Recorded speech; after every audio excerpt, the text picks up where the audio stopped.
Lifetime. There's never been a better time to catch a John Deere deal from the crew of Sunshine. Ask us about our low monthly payment options on our tractor packages and let the good times roll. With equipment strong enough to power one of the world's largest celebrations, we've got your needs covered too. Learn more about what it means to be powered by Sunshine at sunequip.com. Some restrictions apply. See dealer for details. Offer ends March 5th, 2025.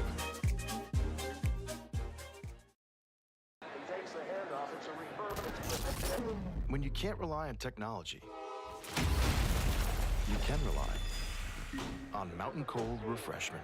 Dave's back on. Coors Light. Choose chill. At Bayou Automotive, we believe in a sales process that puts you first. We want you to experience an easy purchase with clear pricing and great service. Let Bayou Ford and Bayou Chrysler Dodge Jeep Ram be your trusted partners in finding your perfect vehicle. The crew at Bayou Automotive is going to do right by you.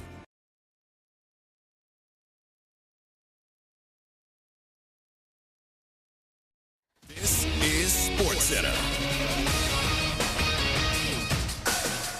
I'm Doug Brown. The epic rematch is on. Team USA against Team Canada Thursday night in the championship game of the Four Nations face-off. Canada qualifies with a 5-3 win over Finland today. The Finns cut a 4-goal deficit to 1 down the stretch.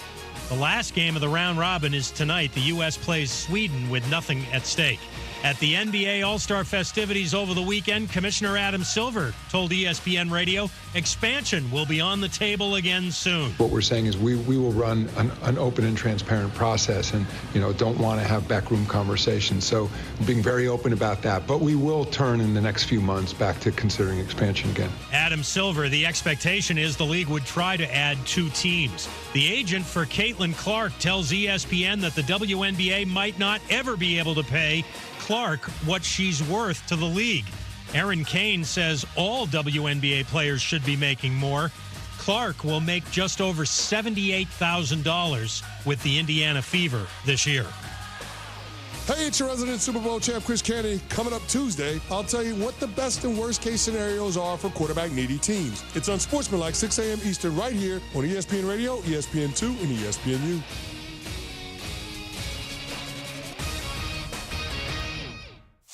Matt Moscona. I'm very important. After further review. Say it one more time. After further review with Matt Moscona. And here we go. Live from the Mercedes-Benz of Baton Rouge studio. Let's rock! Go!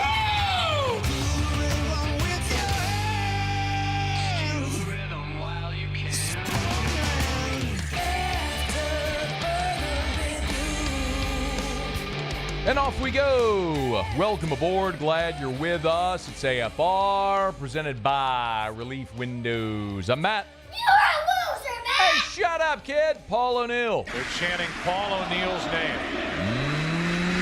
Yes, sir. And a Mr. Toby Town play.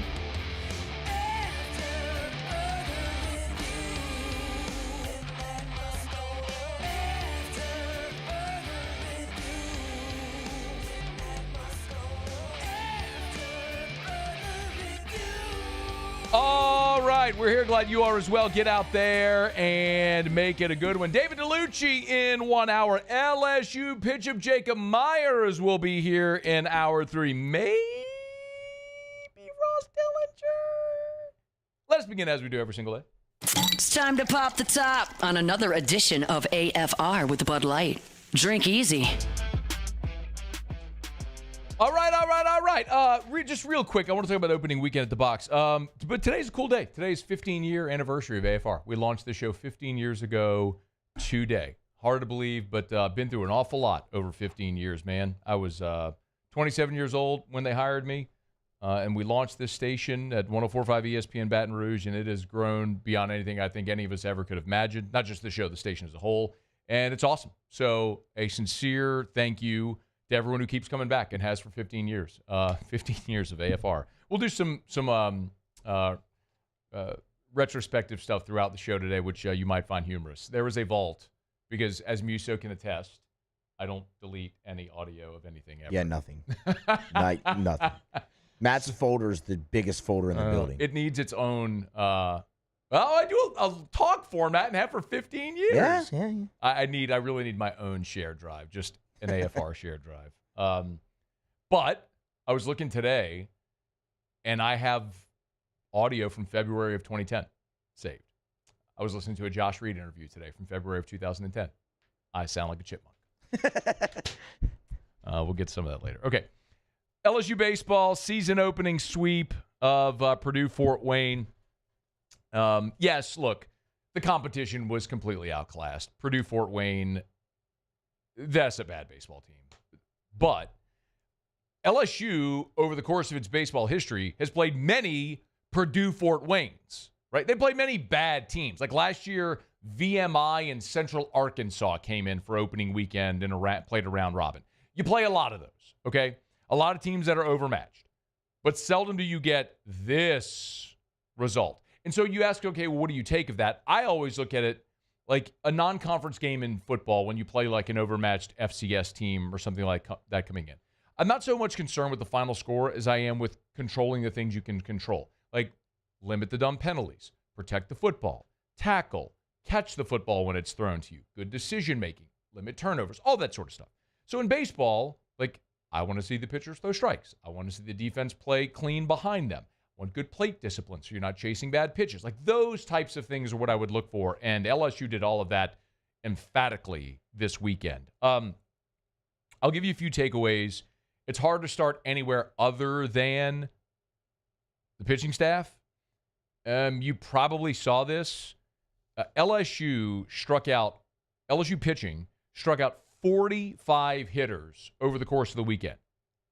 45. That is amazing.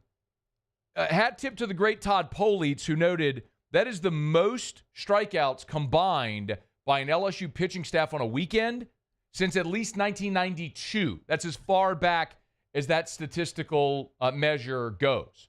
33 years, you've never had a staff strike out more over the course of a weekend than this weekend. Again, I understand the competition. You played a lot of overmatched teams over the course of the years. 45 Ks impressive. More important, 2 walks. Two, not just from your starters, 2 walks the entire weekend for LSU's pitching. Let me remind you that last year in that aforementioned round robin with VMI and Central Arkansas, you walked 5 in game 1, 5 in game 2, 12 in game 3, and then 5 in game 4. You walked 27. You want to take out the third game, fine. 22 over 3 games last year. This year, 2. Yet 8 guys top 95 miles an hour. 8. Absolutely incredible.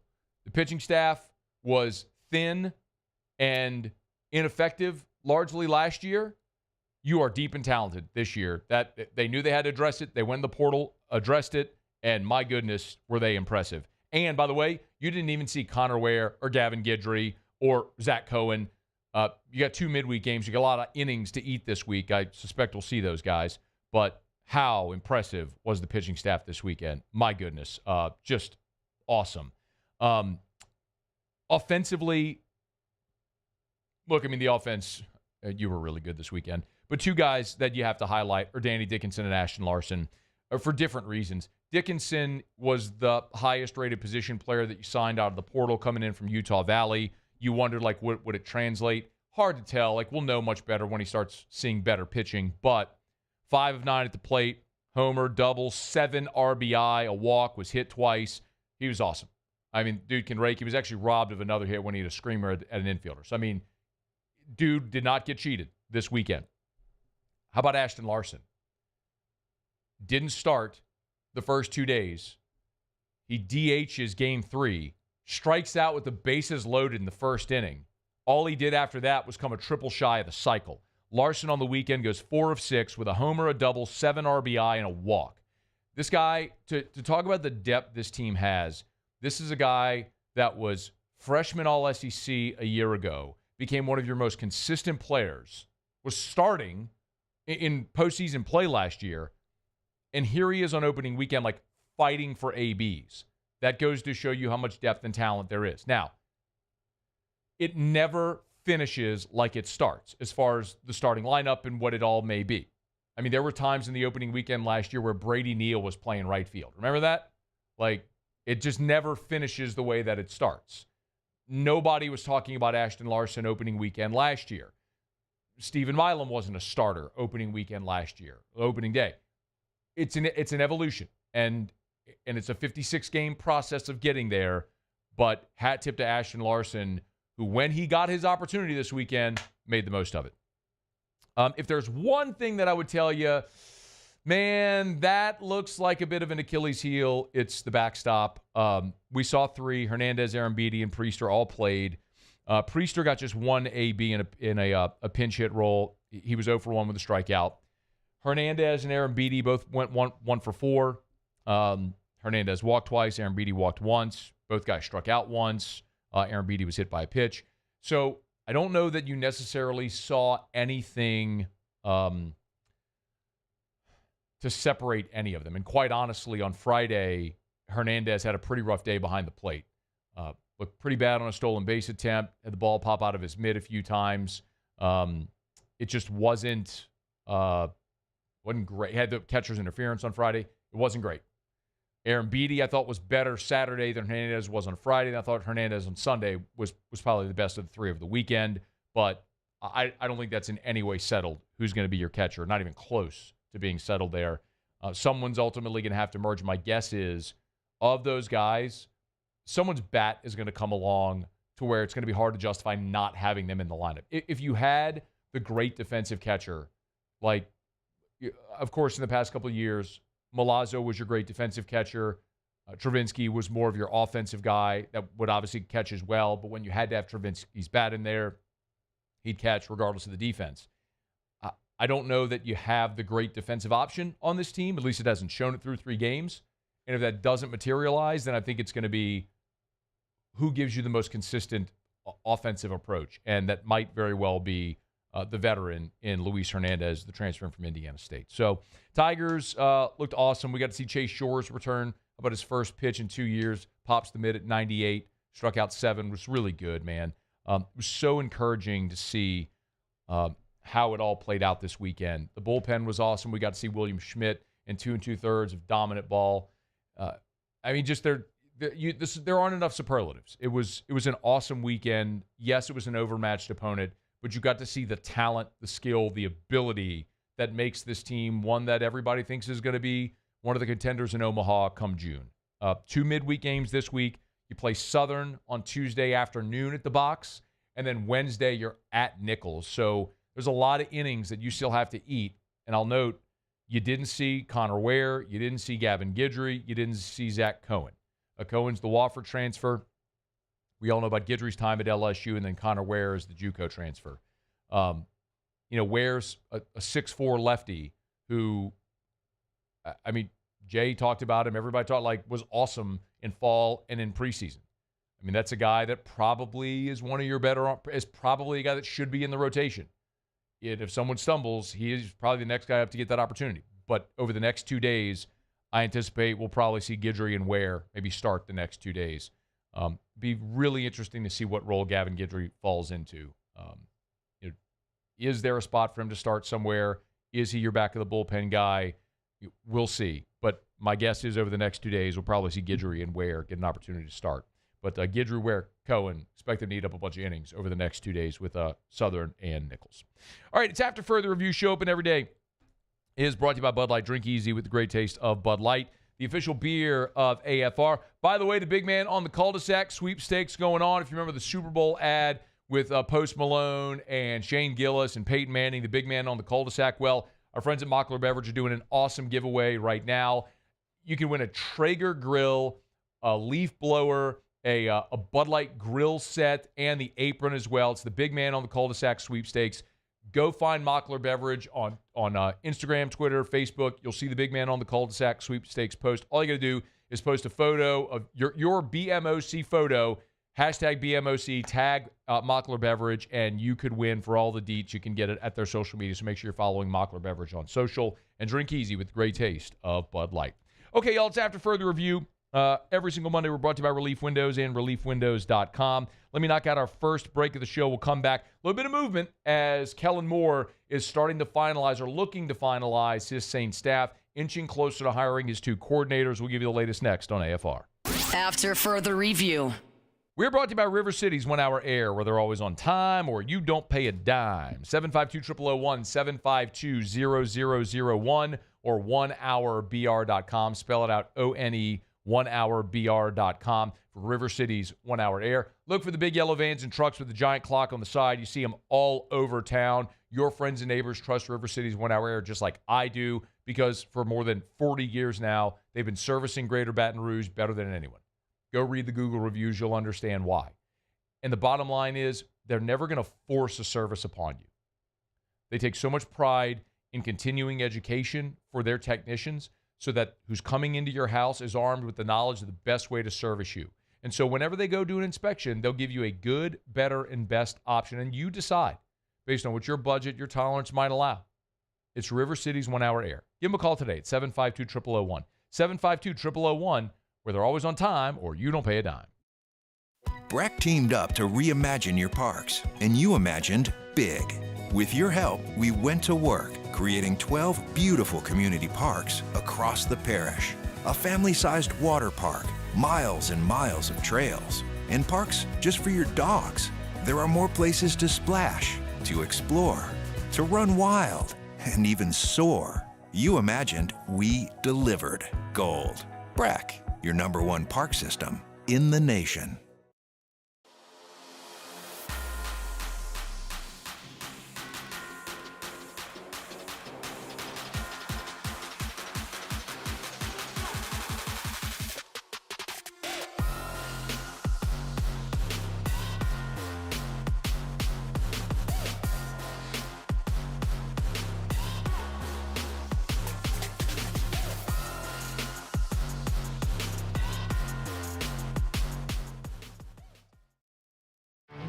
There it is, the extra mile, on the border of expected and extraordinary, for those willing to go further, like vans customized for work or play, with safety and tech to keep you connected, supported by a 5-star sales, service, and finance team, and backed by the 1-star you know. So go the extra mile. It's never crowded, because so few have what it takes to go there. Mercedes-Benz Vans. Family owned and community driven. Service Chevrolet Cadillac, a legacy you can trust since 1972.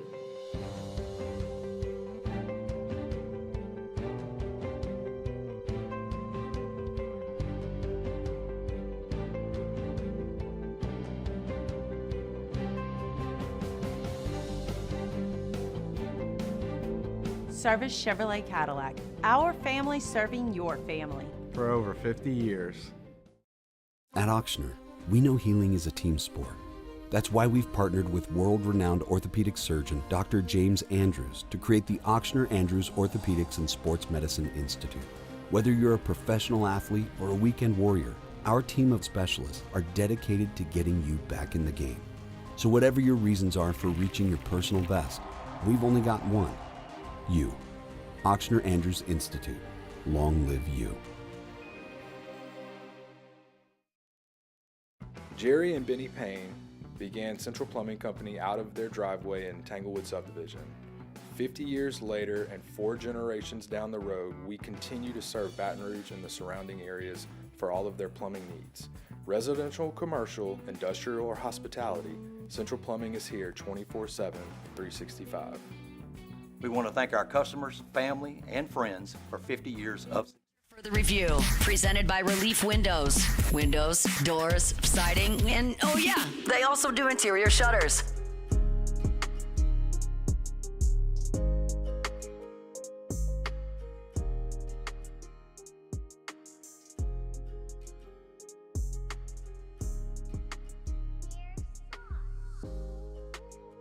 All right, forgive me, a little bit of news there. Just noticed Hunt shared this over at LouisianaSports.net. Trey'Dez Green, his brief stint with the LSU basketball team is over for now. Matt McMahon meeting with reporters on Monday said Green is going to step away from the program to focus on academics. That was a meeting that they had with between Matt McMahon, Brian Kelly, and Green. McMahon added Green would return at a later date, his phrasing, at a later date. So 6 games for Trey'Dez Green, average just under 2 points and 2 boards per game. And this is tough. I mean, you got a front court right now that's really battling through injuries. Corey Chess didn't play this past weekend in the upset win at Oklahoma, although he is probable against South Carolina. But if I'm being completely honest with you, this is a bit of a relief. Like, I know, and we've talked about it a bit here, Trey'Dez is he has told us, I mean, he told me his first love is basketball. And he didn't start playing football until he was a junior in high school. And clearly he's very good at it. But the best way to say it, man, you're a 6'7" forward on a basketball floor, you're just another guy.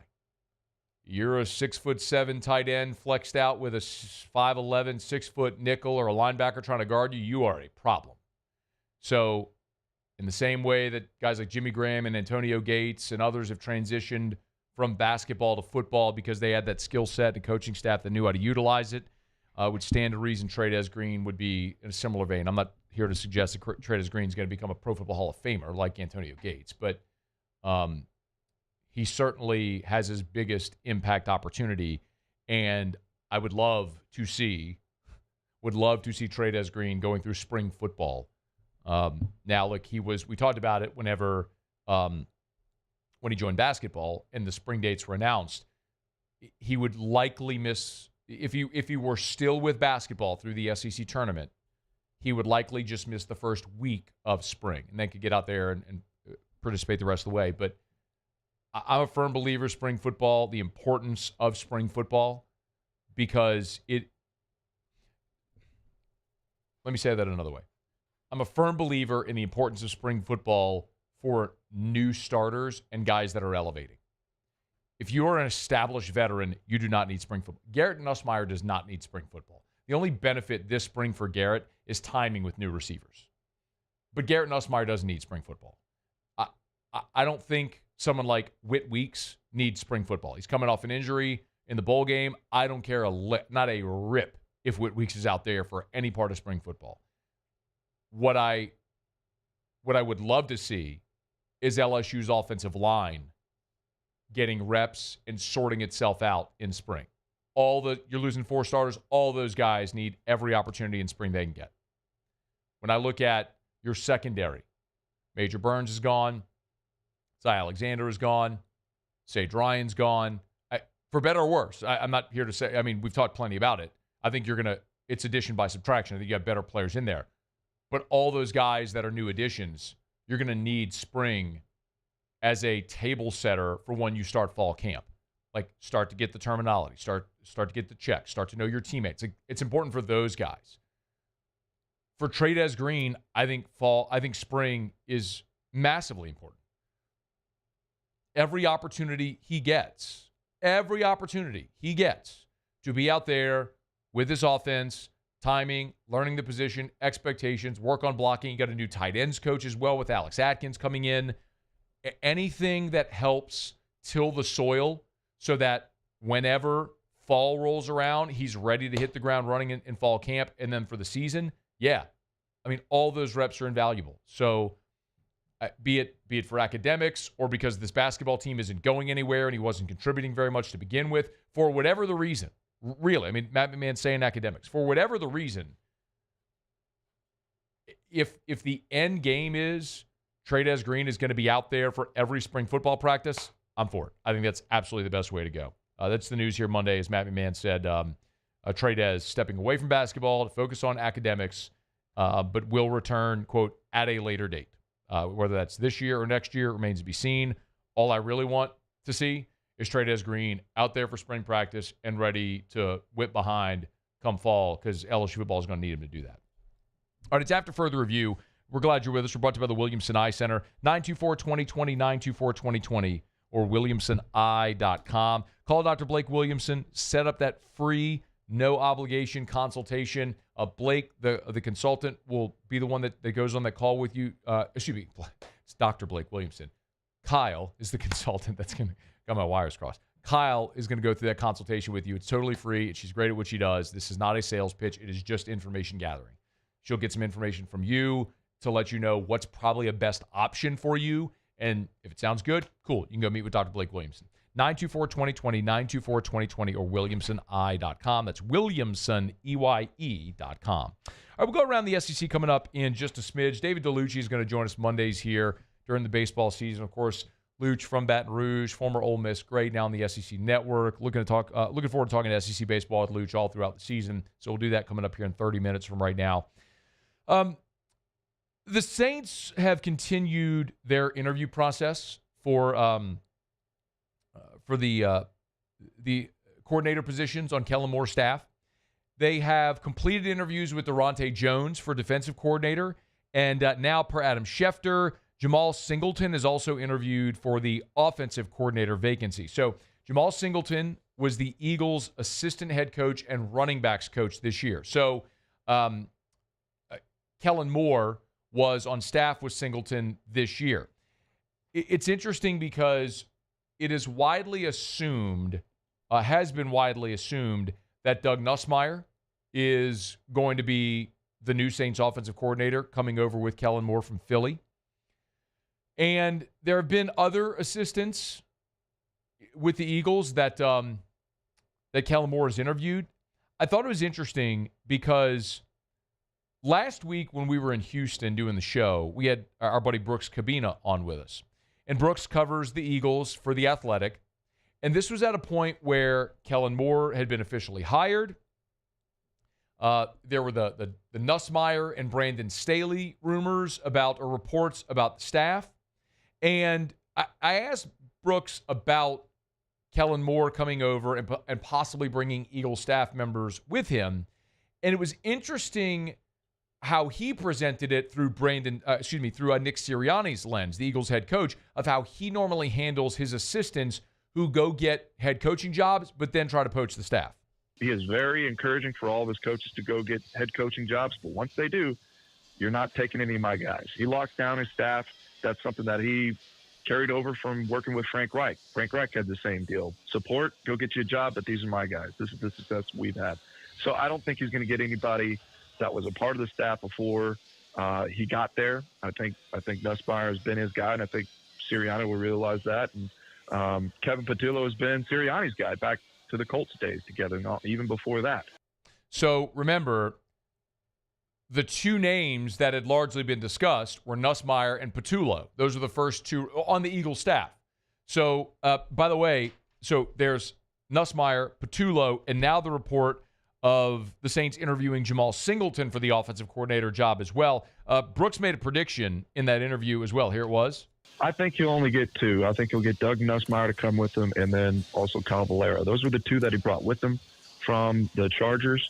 So Valero, by the way, we haven't even heard that name yet, but Patullo, Valero, Nussmeier, and now Singleton interviewing. So there's only so much that Nick Sirianni can do. If another staff is offering you a promotion financially and in job title, I mean, it's hard to pass on it. But you heard him mention there, Nussmeier, Valero, and then also Patullo interview, and now Singleton. We'll see how it may all fall. Something else worth considering is for head coach and coordinator positions, you must satisfy the Rooney Rule, meaning you have to interview a minority candidate. From the day Kellen Moore got this job, even before, it's largely been assumed that Brandon Staley was going to be the defensive coordinator and Doug Nussmeier would be the offensive coordinator. Well, that doesn't satisfy the Rooney Rule. So Durante Jones has interviewed for the defensive coordinator role, and now Jamal Singleton has interviewed for the offensive coordinator role. That's two black men who have now interviewed, so you have satisfied the Rooney Rule. Candidly, I hate talking about it that way, but it's the reality of the situation. You can't hire someone until you satisfy the Rooney Rule. So there's part of me that looks at it and says, I hate that these feel like token interviews. However, that's also how coaches at times have gotten opportunities that maybe otherwise would not have. And the impetus for this was Mike Tomlin.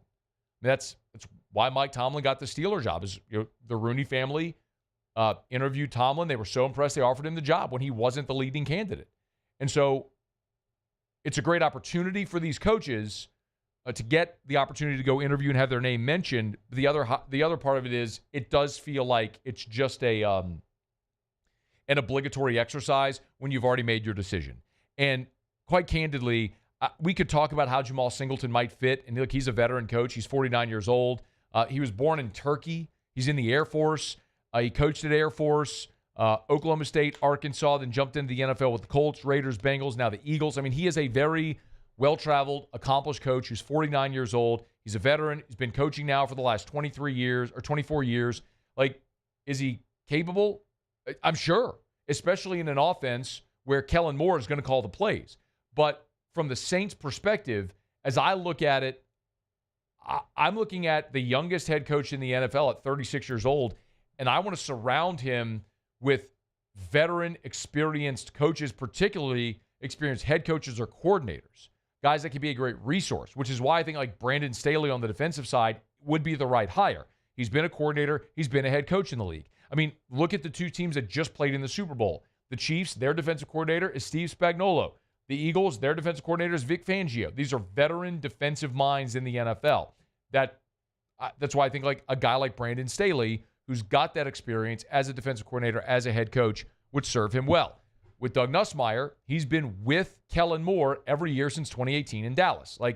That would serve Kellen Moore well in this situation. Someone who knows him, they know each other, we know they work well together. I'm not saying hire yes men. I'm saying hire people that you can work with and achieve max efficiency.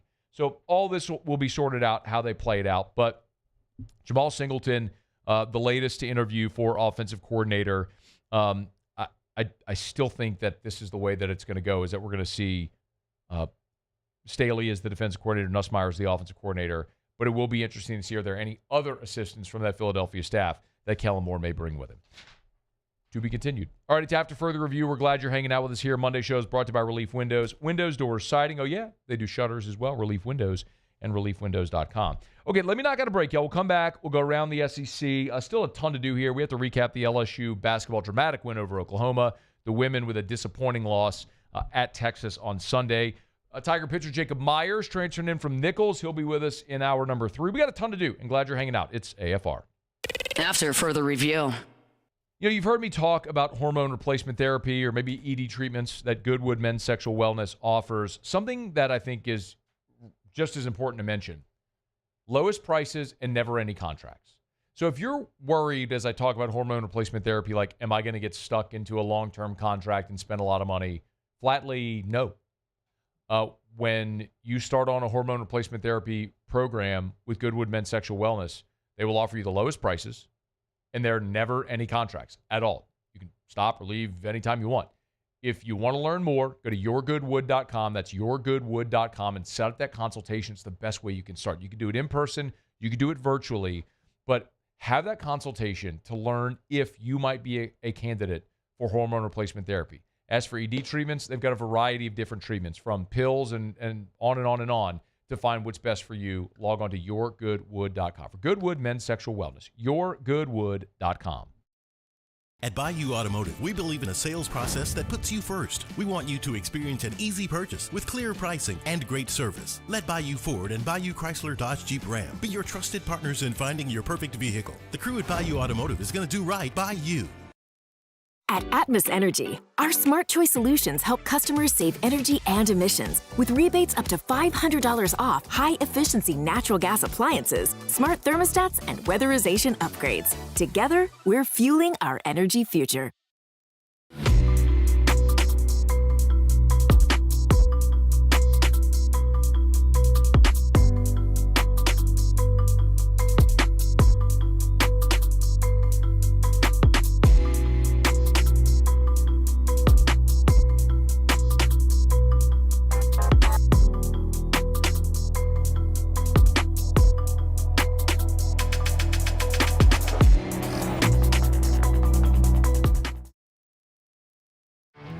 There it is, the extra mile, on the border of expected and extraordinary, for those willing to go further, like vans customized for work or play, with safety and tech to keep you connected. Supported by a 5-star sales, service, and finance team, and backed by the 1-star you know. So go the extra mile. It's never crowded, because so few have what it takes to go there. Mercedes-Benz Vans. Family owned and community driven. Service Chevrolet Cadillac, a legacy you can trust since 1972.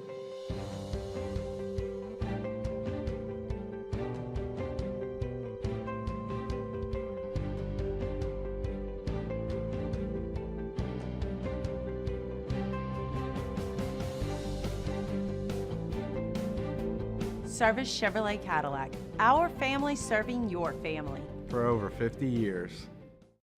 At Auctioner, we know healing is a team sport.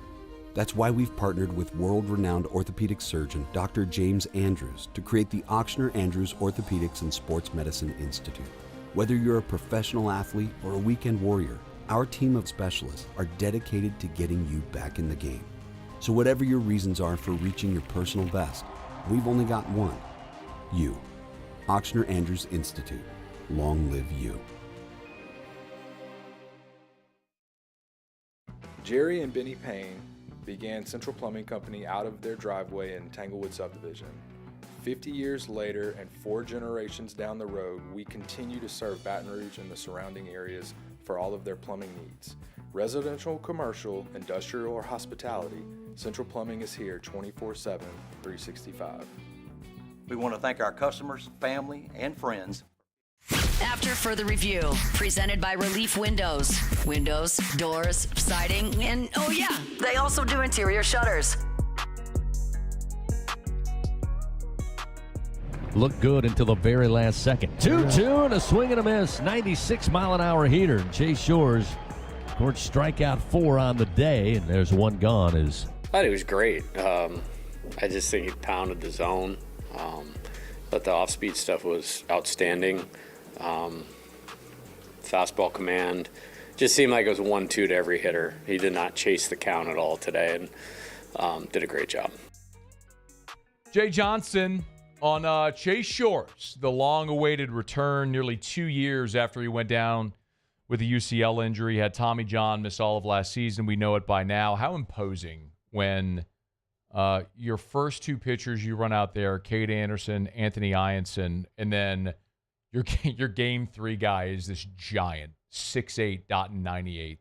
First pitch for Chase Shores after a 2-year layoff. First pitch, 98 for a strike, a called strike. It was awesome to see. Got up to 99, as you heard Jay say there.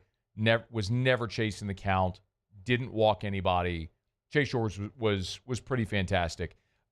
If you were not watching the game, in the first inning, he got ahead of the first hitter, worked the count full, and ultimately got a ground out. And then allowed a couple of weak singles. One was a dribbler through the middle. The other was a single to the right side. So he got into a situation with 2 on and 1 out. He got a line out. Then there was a rundown situation where the runner from third came home as they had a pickle between first and second. So that was a little bit of a bummer to see that run get home. But then he came back, got the strikeout to end the inning. From that point on, and Chase Shores pitched 5 innings, he faced the minimum. He allowed 1 hit, but then promptly erased that with a ground ball double play. So it was so impressive to see Chase Shores, because after 2 years away, it would have been plausible to see some rust. But more than anything, all weekend long, the LSU pitchers just pumped strikes. I mean, I'm thinking of a year ago, in that opening weekend when we saw Cam Johnson. And if you remember Cam Johnson's debut last year, he walked 6 hitters in his debut.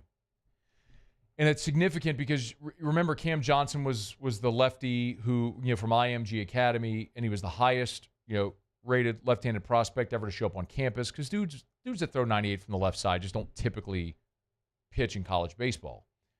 And there was so much excitement for him because of the physical ability. But when he stepped on the bump in front of 10,000 people, it just overwhelmed him. And he wasn't able to command the strike zone.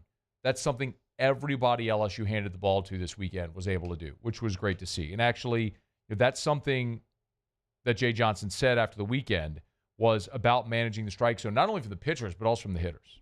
I think it's twofold. I talk football terms a lot, but strike zone management on both sides of the ball is like the line of scrimmage in football. And you have to control it from the offensive side, because if you do and you don't swing at balls, it can create more offensive opportunity, but then you don't get yourself out at the plate also. And then just the pitching, the just completely suffocating the zone. Coach Schreiber said something to me like after, it's like, hey man, like that's every pitch for a strike, and even the balls are close misses. And I think it was plus command, control, pitchability. So on both sides, something I tell the team is most games are lost in college baseball, not won. And we just want to be a hard team to play where we don't really give the other team anything. And it was a good start to that. Yeah, there's one thing, if over the course of 27 innings, you record 81 outs, if 45 of them are strikeouts, your defense didn't really get a lot of chances.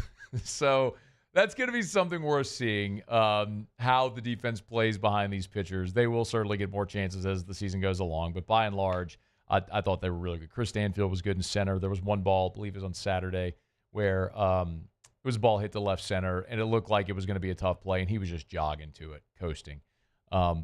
You're just a really good team. You got tons of talent. So it's just a matter of evolving and putting it together over 56 to put yourself in a position to make a run through the postseason. All right, it's after further review. We'll talk plenty more of the opening weekend at the box as we roll through the day here. We're brought to you by South Point Volkswagen, southpointvw.com. New and certified pre-owned in Baton Rouge and online at southpointvw.com. In the market for a vehicle or might be, make sure you put Volkswagen on your list. And when it comes to Volkswagens, you got to make sure you check out South Point Volkswagen. They are Louisiana's largest volume Volkswagen dealer, which means they move more inventory. They got the best selection. They can give you the best prices, like 1.9% for 60 months on 2024 Cross Sport or $3,500 customer bonus. Listen, the great German engineering without the cost, all the safety features, and manufactured right here in the US of A at their Chattanooga, Tennessee plant. If you're thinking of buying a vehicle, put Volkswagen on your list and shop South Point Volkswagen. southpointvw.com. South Point Volkswagen, what's your direction? All right, let's go around the SEC. Around the SEC, bringing you the biggest news from the nation's best conference, the Florida Gators. Florida's expected to hire Deron Wilson as their defensive backs coach. Wilson is currently the defensive coordinator at Georgia State. He's set to replace Will Harris, who last week left Florida for the same position with the Miami Hurricanes. Wilson was just hired 4 weeks ago by Georgia State after 2 years as the secondaries coach at Arkansas. So went from Arkansas to be the DC at Georgia State. A month later, he's back in the SEC, this time at Florida. 8 years of collegiate coaching experience. The Oklahoma Sooners. Oklahoma's bringing Kevin Wilson back to Norman, but this time as an offensive analyst. Wilson was the architect of some of the most successful offenses in the history of the school, but now joining with current offensive coordinator Ben Arbuckle as an analyst. You might remember when they had that great offense with Sam Bradford back in the 08-09 season. That was Kevin Wilson, who was the OC at that time. Bradford won the Heisman Trophy, all that stuff. But Wilson back in Norman as an analyst. The Texas Longhorns. Torrey Becton is going to remain at Texas following NFL overtures. He's the Texas strength and conditioning coach. He had several offers or interest from NFL jobs, but says instead he'll remain with Steve Sarkisian, who's been there since Sark arrived in Austin. It was Anwar Richardson who first reported the story. Becton was hired at Texas from Cal when he took the job. He had also been with Sark at Washington from 2011 to 2013. The Texas Longhorns. And the Auburn Tigers. And top JUCO guard Abdul Bashir has committed to Bruce Pearl's Auburn squad. He's out of Wyoming, averaged 25 points a game this season. Picked Auburn over Ole Miss, Memphis, Bama, UCLA, Texas A&M, and others. 42% from the field, 37% from three. Top JUCO guard heading to Auburn.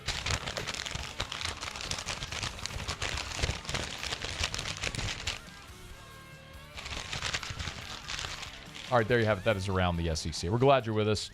Monday show is brought to you by Relief Windows. Give Brandon Holly and the gang a call. Windows, doors, siding. Oh, yeah, they do shutters as well. They're better than everybody else. Relief Windows and reliefwindows.com. All right, y'all, we are rolling along here through hour number 1. If you want to join us, you can email us, tweet us, text us in the 225-396-4400, 396-4400, 396-4400. Lots of ways you can get involved in the show. Some of y'all are getting questions in about Trey Green. If you missed it a bit ago, Matt McMahon announced Trey Green stepping away from the basketball program to focus on academics. I'll follow up with some of the some answers to some of the questions y'all have about that as we continue. And if you want to jump aboard, you always can. Email us, tweet us at Matt Moscona. You can jump in the Bayou Ford YouTube chat on the Watch 104.5 ESPN YouTube channel, or text 225-396-4400, 396-4400. Okay, quick break. Wrapping up hour number 1. David Dellucci in 15 minutes. It's AFR. AFR. Okay, y'all, we got another freeze coming in. So if you went through this with your plants with the snow about a month ago, and maybe you had some die, some really struggled, they're just coming back. If you want to cover those plants for the impending freeze, get by Clegg's Nursery, okay? Clegg's has the cloths, the freeze coverings, all the things that you might need. They've got it at all 4 of their locations.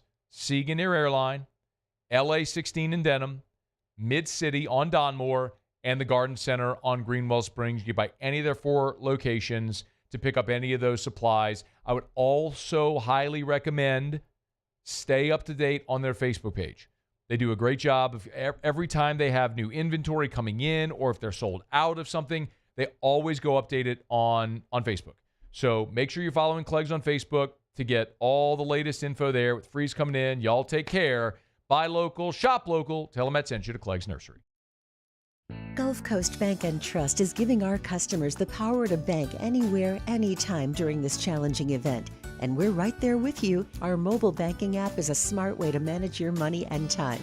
Gulf Coast Bank and Trust, the bank that cares about you. At Bayou Automotive, we believe in a sales process that puts you first. We want you to experience an easy purchase with clear pricing and great service. Let Bayou Ford and Bayou Chrysler Dodge Jeep Ram be your trusted partners in finding your perfect vehicle. The crew at Bayou Automotive is going to do right by you.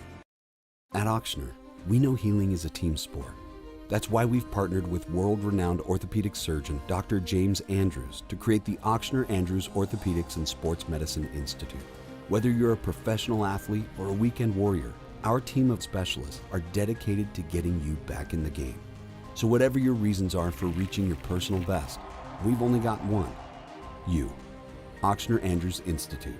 Long live you. The Windsor Senior Living Community in Mandeville, Louisiana is a beautiful, vibrant apartment community geared towards seniors. They are nestled right in the heart of Mandeville, where seniors live a more carefree lifestyle in spacious apartments with the peace of mind that comes from having a little extra help. Call the Windsor at 985-624-8040 to schedule a lunch and tour. Come see how the Windsor can be your passport to peace of mind. Crime has serious consequences, but anyone can make a mistake. If you find yourself in trouble with the law, know that you have rights, and it's okay to demand them. The law offices of O.C. Brown are here to protect you and your rights. Felony or misdemeanor, DUI or drug charge. No matter what crime you're accused of, you still have rights. Let the law offices of O.C. Brown uphold them. Call 225-343-1111. Your law firm for a lifetime. There's never been a better time to catch a John Deere deal from the crew of Sunshine. Ask us about our low monthly payment options on our tractor packages, and let the good times roll.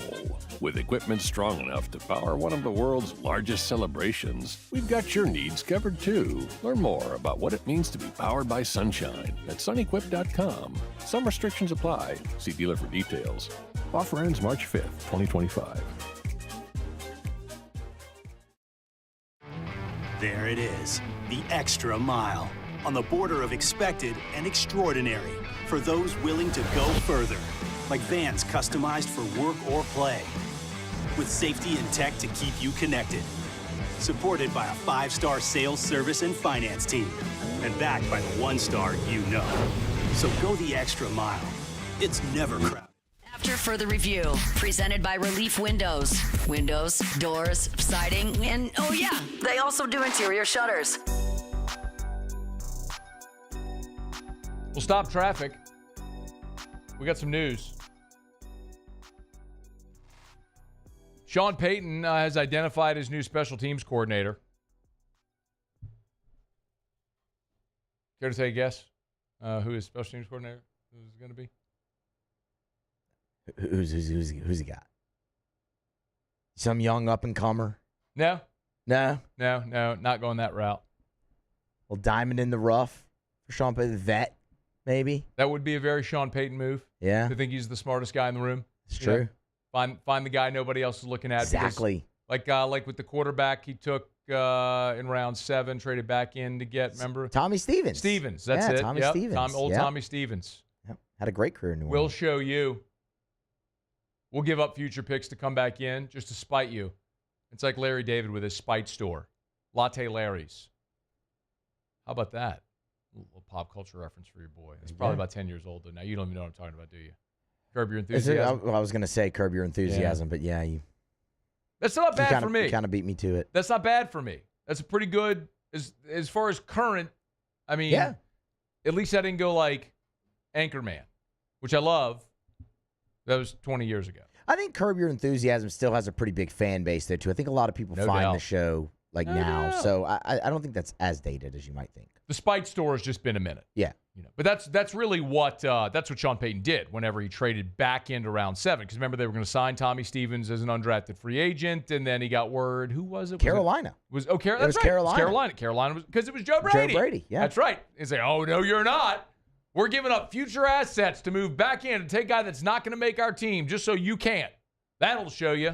That's what he did here with the special teams coordinator, isn't it? Tommy Stevens? No, he didn't hire Tommy Stevens to be the special teams. Oh, no, not that. I just mean like that whole, that whole deal. I was kidding. I didn't think that you thought he was going to hire Tommy Stevens. Oh, okay. No, he's hiring Darren Rizzi. Oh, get out of town. Yeah, Darren Rizzi is going to be his new special teams coordinator. So we're calling this New Orleans West is what we'll do. I am waiting for, and I know a lot of people have opined this isn't new, but for the inevitability of Taysom Hill. When the Saints cut Taysom Hill and then the Broncos. And look, I mean, Taysom went to BYU. Isn't Taysom from Idaho? Isn't he a native Idahoan? I'm pretty sure he's from Idaho. Yes, he was born in Idaho. All right, he's a native. And are people from Idaho called Idahoans? Let me find that out. Yeah. Siri, what are people from Idaho called? Hey, Siri, what are people from Idaho called? Yeah, Idahoans. Look at me. I am on fire. How about that? Hey, here you go. Here you go. And you know what else is good? Wait, one more. Yeah. Oh, yeah. You know what else is good? What's good? Every time I do that, I always get messages from people. They're like, man, you did that, and then my Siri went crazy. I'm like, yeah, no. Oh, because you said, hey, Siri? Yeah. So, and you just did it. So all these people in their car, their hey, Siri just went wild. Hey, Siri. Does yours do it? No. Okay. Why not? I'm pretty sure mine's programmed only for my voice. No, that's not true. I think it kind of is. It's actually not true. Okay. Like mine's programmed to understand me, but it will respond to other people. Can I bring you my phone and we can try it right here on air? Sure. Here, All throw right. it. No. I'm going to throw my phone. This would be a good test case. Because I'm fairly certain, because I've done the Hey Siri for other people's phone too. Let's see. Yeah, see? Oh, that's true. Well, yeah. All right, hang on. Let's see. I'm just going to, you need to do your. Face ID just opened up. Okay, good. Hey Siri, what do you call a native Idaho person? You do. So you need to show me the feature then. Hey Siri, what do you call a native Idaho person? So how do you make it to where? So how do you make it to where it's only your voice? Look at this. We're learning things here. I didn't know that. I don't know how I did it. I just kind of did it. I think when I set it up, it gave me an option. I set it up too. But I think it gave me an option. Well, you have the latest see if you can iOS do, and everything. See if you do yours on mine. Okay, hold on. All right, let's see. Let's see if Muse's voice will do. All right, here you go. Hey Siri, what do you call a native? Idaho person? Idaho person? No, look at that. Nothing popped up. There you go. So you do have it. So then how do I do that for so many other people's phones? I think their phones might just be busted or something, or maybe they didn't set it up correct. I don't know. Okay. So I got it too. All right. Babe. See, Muse, you're not getting into my phone with your Kermit voice. No, thank you. Do I have a Kermit voice? A little bit. Okay. Paul, does he have a Kermit voice? Just a little bit. A little bit. A little bit? A little bit. All right.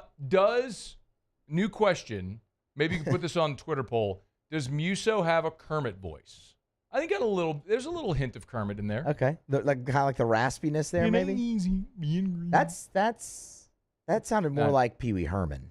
No, that's Kermit the Frog. But yours Kermit impression. Yes, it did. No. It totally did. Pee Wee is more like, okay. That's Pee Wee. I think you just did the same thing. No, I did.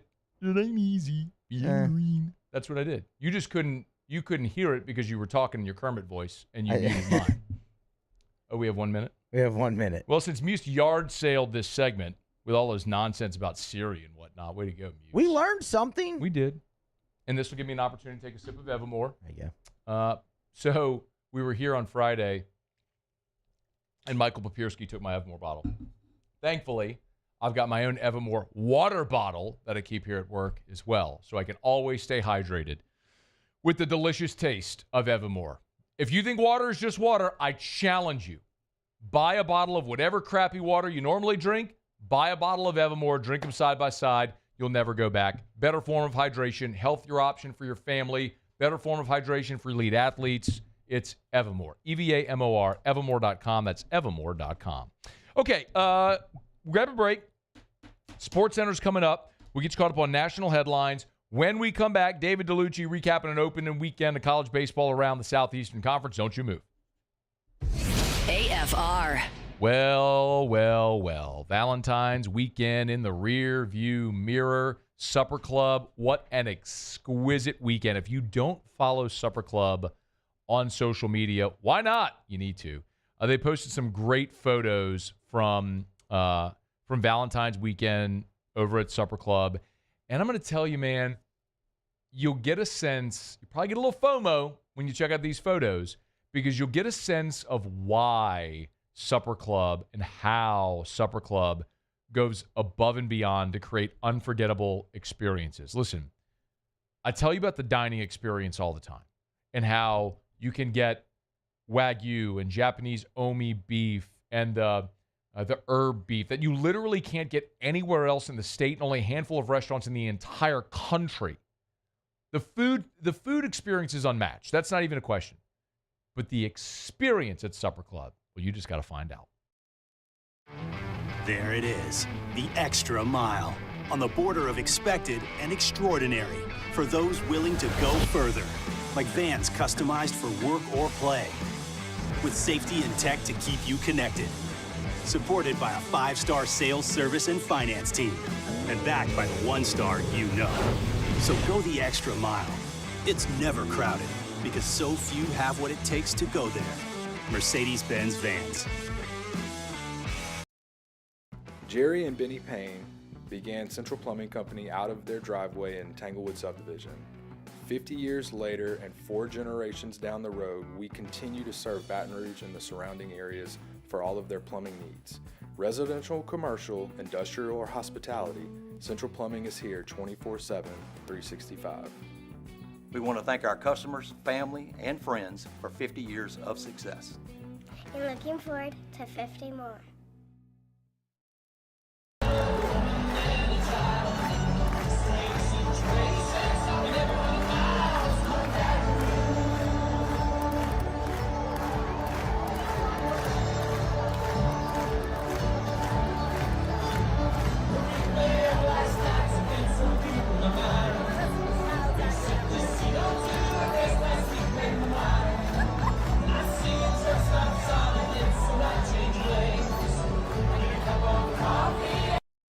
Family owned and community driven. Service Chevrolet Cadillac, a legacy you can trust since 1972.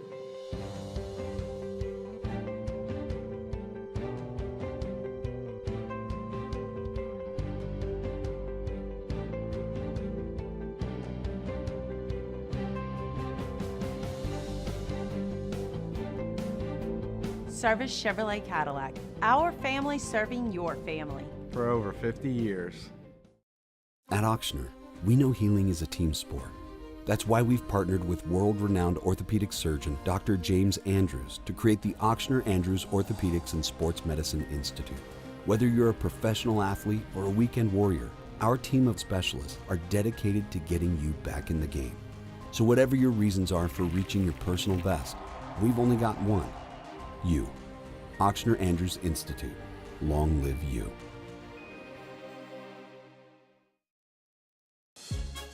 There's never been a better time to catch a John Deere deal from the crew of Sunshine. Ask us about our low monthly payment options on our tractor packages and let the good times roll.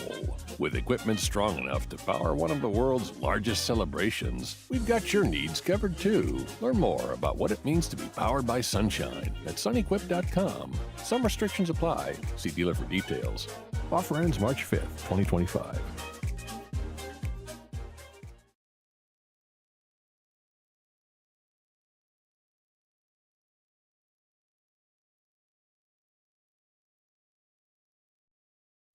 This is SportsCenter. I'm Doug Brown. Nathan McKinnon scores 2 goals. Team Canada withstands a late comeback by Finland and advances to Thursday's final of the Four Nations face-off against Team USA. 5-3 Canada, the final. The U.S. plays Sweden tonight to finish round-robin play. A new format at the NBA All-Star Game, and there was some buy-in from the players.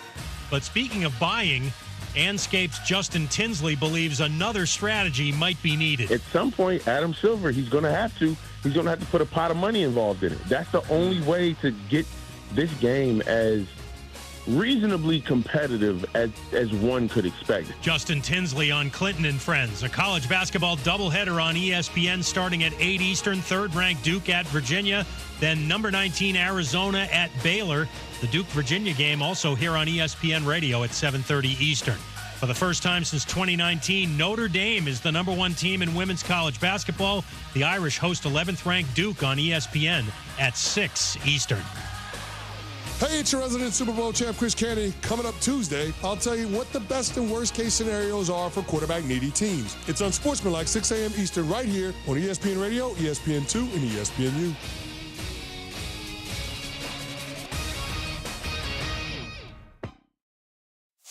Matt Moscona. I'm very important. After further review. Say it one more time. After further review with Matt Moscona. And here we go. Live from the Mercedes-Benz of Baton Rouge studio. That's right. Woo!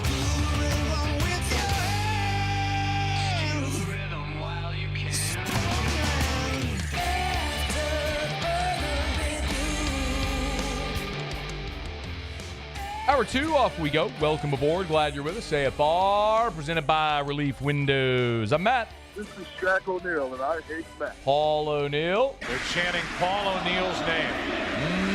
Yes, so. They're chanting Paul O'Neal's name. And Mr. Toby Tomplay.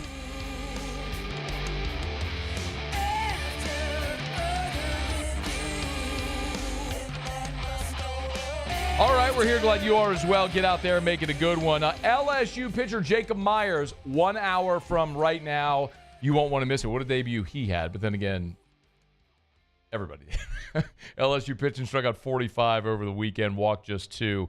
We'll do this each Monday as we did a year ago. We'll talk some SEC baseball. David Dellucci capping the weekend. Luch, we appreciate the time, man. How are you, brother? I'm doing great, Matt. Baseball season is here, and guess what? We got cold fronts coming through. Let's go. Go figure. Once again. The return of the icebox starts tomorrow at 2 o'clock in the afternoon. Hey, let me ask you, we'll go big picture with the league, but since we're here, LSU staff striking out 45 over the weekend and walking just 2. I understand the competition is what it is, but that's the most strikeouts combined in a weekend for an LSU staff since at least 1992, according to Todd Politz over at LSU, and he's never wrong. So give me some context and perspective on that, Luch. Well, I'm more impressed with the only 2 walks. I mean, that's really impressive for a group of pitchers to go out there and battle the opening weekend jitters in front of their home crowd, right? That's the biggest issue that most of these players face is you can throw bullpen after bullpen, play against your own team and a couple smaller teams in fall games. But when you move that big turtle cage out behind home plate and you see opposing teams come in there, the heart rate tends to get up. You get overamped and you tend to let the ball fly a little bit. And the fact that the Tiger pitchers were able to keep their composure and just go up there and pound the strike zone was great, man. I mean, it's kind of passing the torch from one pitcher to the other. And I really believe this is a staff that is so deep that no individual feels like they have to go up there and dominate for 8-9 innings. They can just go up there and get their work in early in the season, pound the strike zone, and move on to the next guy.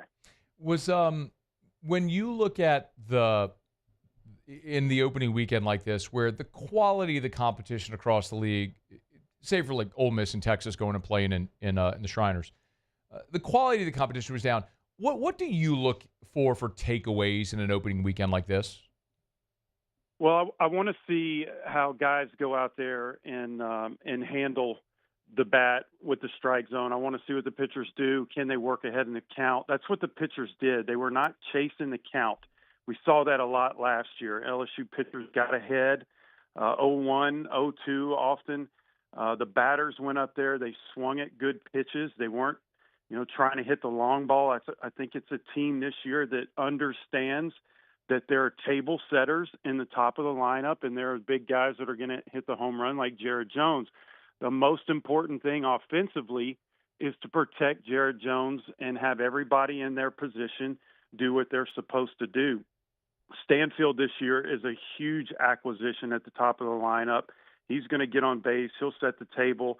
Milam, who came out of nowhere toward the end of the season, will be much more comfortable this year, and guys will just fill their roles. And on down, man, you're going to have big years by Ashton Larson and Jake Brown. Those guys will step up. So early on, it's get your work in, get out there and understand what the strike zone is. Don't try to do too much. And then as the season builds on, worry about, the big teams coming up. But the lineup's going to get shifted.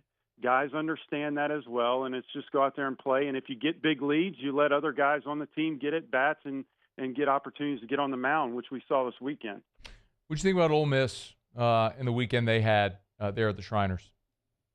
I think they did good. I mean, it was a big question mark for Ole Miss right out the gate. They had Arizona, number one, 21 ranked team in the nation that Ole Miss won a close one with. Texas blew them out 10-0. And then Clemson, who was preseason picked to be in the top 10, Ole Miss handled them really well. So it's big for them. A very, very new pitching staff. Hunter Elliott is going to carry the brunt of the innings for that staff. Young man that's came back after 2 years from Tommy John. Keep an eye on him. He's throwing harder than he ever has. Kind of like Chase Shores. Like that's the two guys that you're going to look at. How do they bounce back from long seasons off and major surgeries? But the Rebs are looking good. The SEC, they did really, really well for opening weekend this year. Now you mentioned Ole Miss lost to Texas. It was a non-conference game. It was scheduled in the Shriners. Texas also went 2-1 on the weekend. They lost on Friday, won Saturday, Sunday. A thought on how the Longhorns looked this weekend out in Dallas or Arlington? Yeah, Texas ended up winning. If you had to declare a winner, they won the Shriners showdown because of the run differential. A very, very good hitting team. The big question is the pitching staff. Can the bullpen come in and handle the rigors of the SEC? Jim Schlossnagle came over after leading to the championship game of the College World Series and took his staff with him. And a lot of people are going to be pulling against them because they felt like they betrayed A&M. It's a great staff and a very offensive-minded staff. And I look for Texas, which kind of struggled a little bit last year offensively, to take more pitches. That's what Schloss, that's his hitting philosophy, is to take pitches and make the opposition work.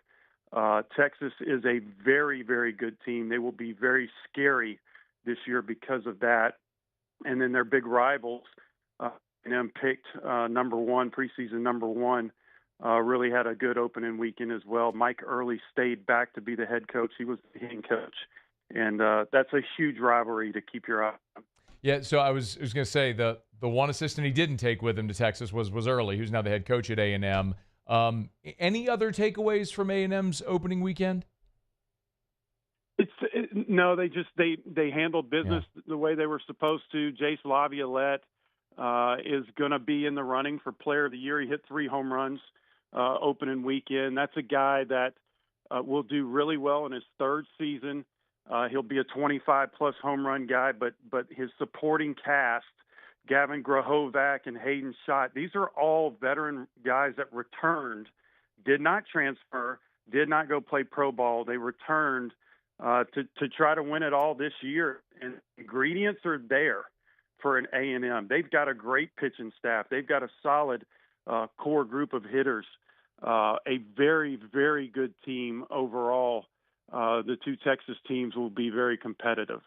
David Dellucci's with us, of course, former Ole Miss great, Baton Rouge native, Calic High. SEC Networks, where you can find him as a contributor as well. He's going to join us Mondays all throughout the baseball season. I'd be remiss if I didn't ask about Paul Mainieri. I have a feeling, Luch, you and I are going to spend a good bit of time this year talking about how the skipper does there in Columbia in year 1. Opening weekend, again, against an overmatched opponent, but anything we think we know or have learned about South Carolina after season opening sweep? No, not yet. They had a tough one on game 1 that they pulled out, but as of right now, South Carolina is kind of a sleeper. Coach Mainieri gets the most out of his players, and as the SEC has kind of moved forward, and if you have teams like Auburn and Ole Miss and South Carolina that don't stay with them, you tend to get left behind. South Carolina has Ethan Petrie. He's an offensive player that is a monster at the plate. He can hit home runs. He can hit for average. They lost some big guys last year, but he is the young man that's going to drive the train. So I'd keep an eye on him. And Coach Mainieri always has something up his sleeve with his staff. They'll pitch, they'll throw strikes, but they got their work cut out for them. And now we don't have East versus West. Mm-hmm. So these schedules this year are going to be extremely difficult for the SEC, and some may fare better than others because they miss out on some top-notch teams. But South Carolina will be in the mix. They just got a ways to go. It is odd seeing Paul in the garnet and black. I mean, there's just no way around it, man. To see there's a photo up right now of Ray Tanner and Paul Mainieri. Just seeing it looks odd, but wish Coach all the best. Of course, except that final weekend when they play the Tigers. Luch, we appreciate it, man. Looking forward to doing this throughout the baseball season, man. Best as always. Thanks for having me. All right, thanks. It's David Dellucci. It's After Further Review. Our Monday shows are brought to you by Relief Windows and ReliefWindows.com. Remember, when you call Relief Windows, you do it once and you're done forever. A true lifetime transferable warranty. So you install once and you are done forever with Relief Windows. ReliefWindows.com. Okay, when I got a quick break, Tiger basketball. How about the win they got over the weekend? Quick thought on that. If you missed the news, Trey'Dez Green, his future in basketball is seemingly clouded right now. We'll touch on that as we continue. It's AFR. AFR. I love telling you about our friends over at Action Industries and how for more than 4 decades now, since 1982, they've served the petrochemical refinery markets, doing great work inside the fence with exemplary safety record and quality work that keeps them getting hired over and over and over again. But remember, Action Industries also has the Advanced Turnaround Group. So it's the same company there at Action Industries, but it's a completely different pool of resources with the Advanced Turnaround Group. So they'll get in, they'll get your turnaround work done with safety and great quality, and they have select people that are working just on your turnaround. People know Action Industries as capital project maintenance work, which they do.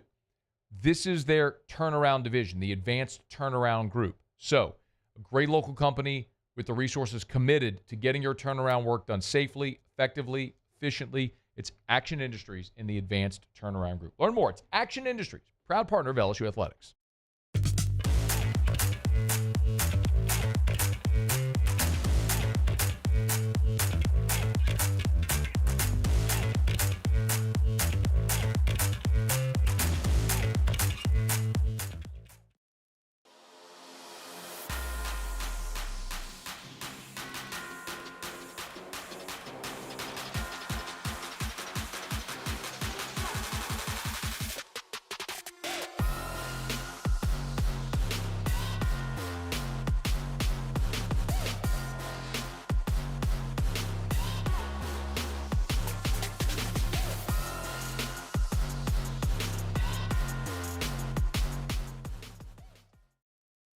crime has serious consequences, but anyone can make a mistake.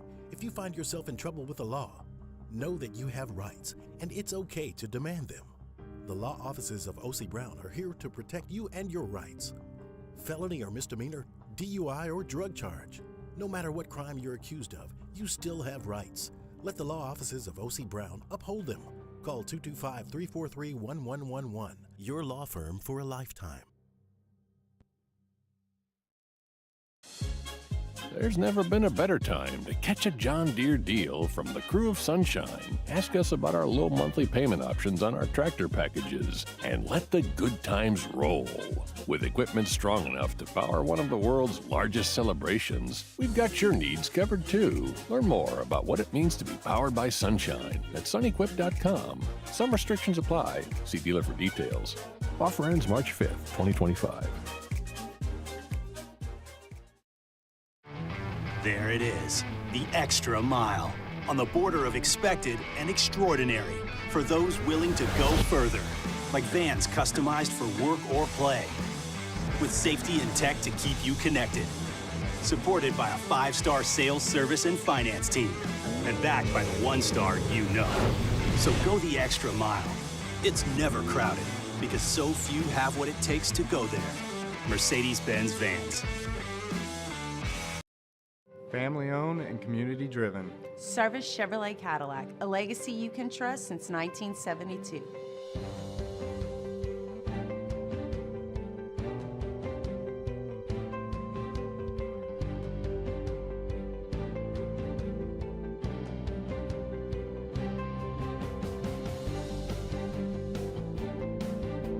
Service Chevrolet Cadillac, our family serving your family. For over 50 years.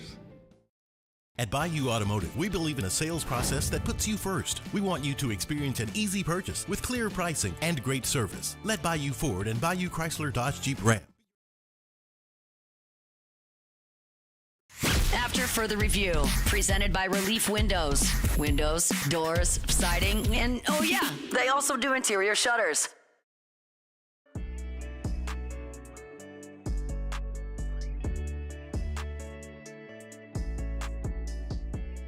Williams to put it in play. Inbounds to Carter up top. 18 on the shot clock. He'll launch a three. He's fouled, and it's good. Jalen Moore comes out to foul Cam Carter. String music here in Norman, Oklahoma, and a possible 4-point play. I mean, Chris Blair on the call. Hat LSU Sports Radio Network. Hat tip to Cam Carter. Thank goodness for the LSU basketball team getting a win. I mean, they had lost 7 in a row. They were 1-10 in conference play. They hadn't won since that home game against Arkansas. I mean, that was one win in like 2 months. It is a grind, man, to go to class and go to practice and get on planes and fly around and keeping your head kicked in every game. I'm glad they won. I'm so glad for them that they found a way to win that basketball game. Just so they could taste a win because, man, it had been a hot minute. 82-79, the ending sequence right there was kind of incredible as Cam Carter has the 4-point play, fouled making the 3. Tigers get a steal. Carter hooping the harm, 3-point play. LSU would take the lead. Oklahoma would miss a shot at the buzzer, attempt to tie, not at the buzzer, but attempt to tie. LSU rebound, making another free throw to give you the final margin of 3, 82-79. Here it was Matt McMahon on Cam Carter igniting that 8-0 run to finish for the Tigers. Man, what a performance by Cam Carter. Wow.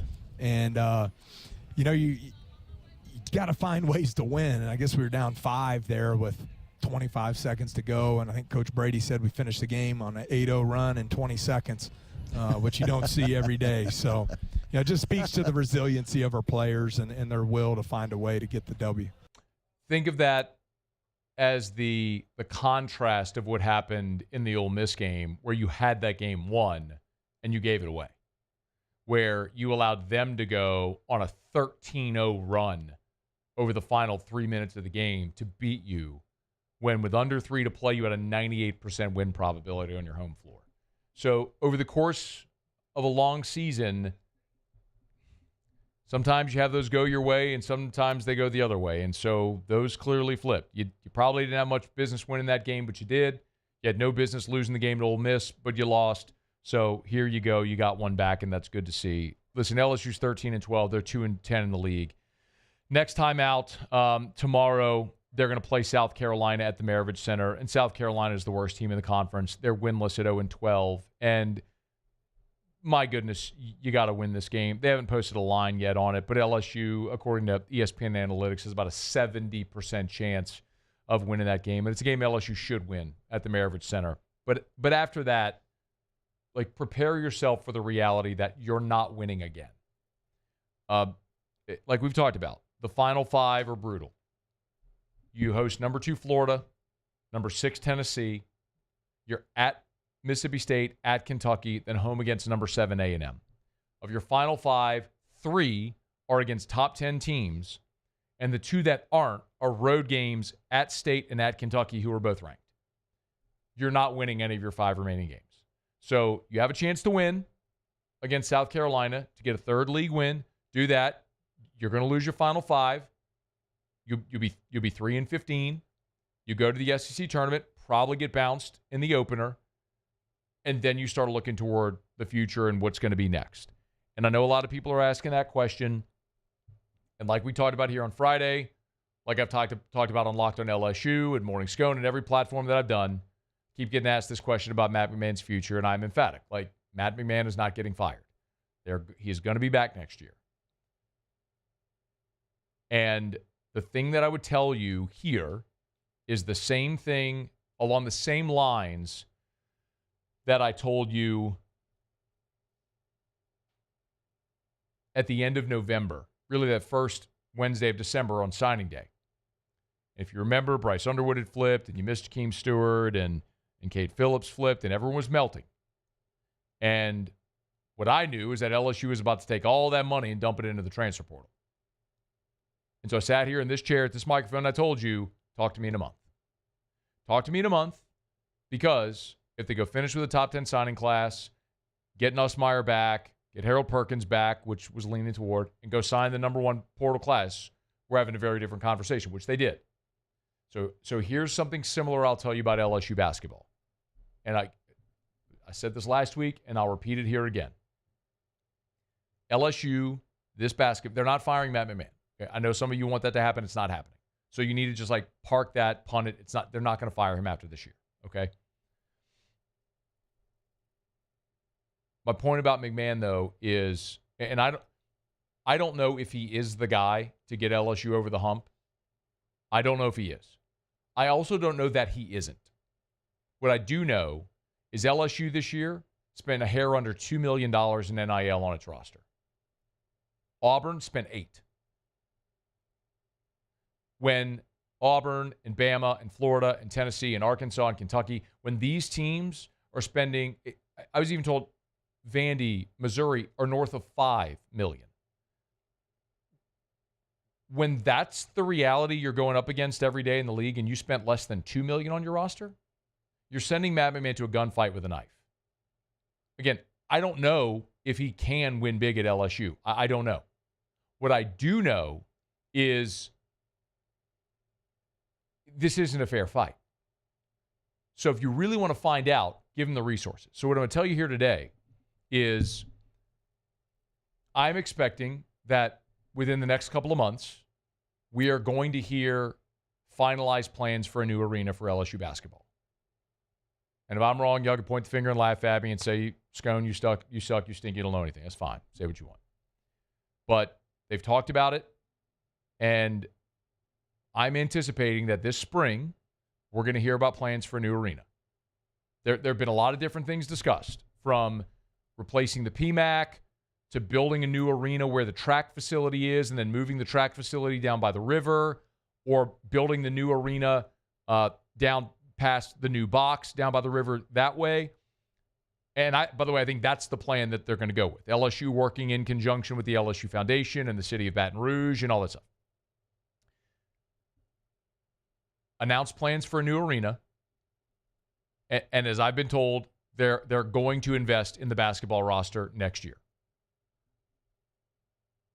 More than double what they've spent this year. It ain't going to be the most in the conference, I'll tell you that much, but it's going to be plenty enough to where you should be more than respectable. So you've got 3 top 100 players committed for this class already.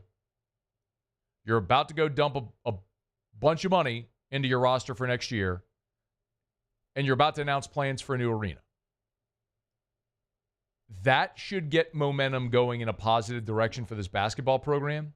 And if after that, if next season you have that kind of positive momentum, you got 3 top 100 prospects coming in, whatever you're going to do in this portal with what you're going to spend in NIL, you have some excitement behind a new arena coming.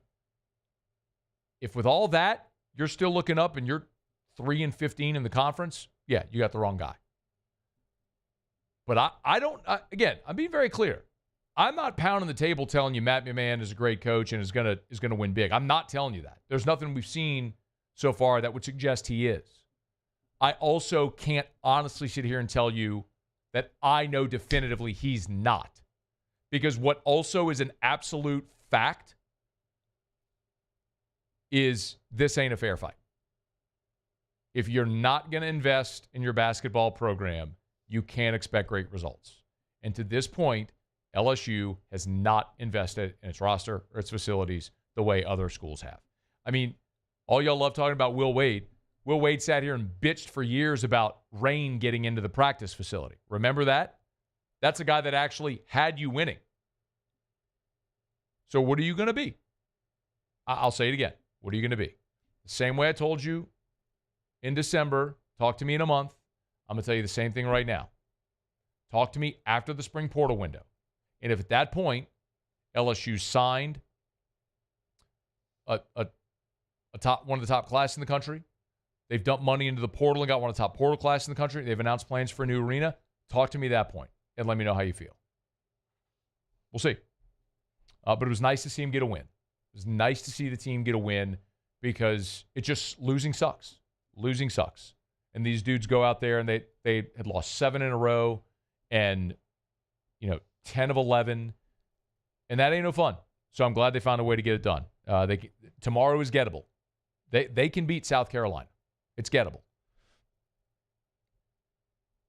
But you better get it because you ain't winning again after that.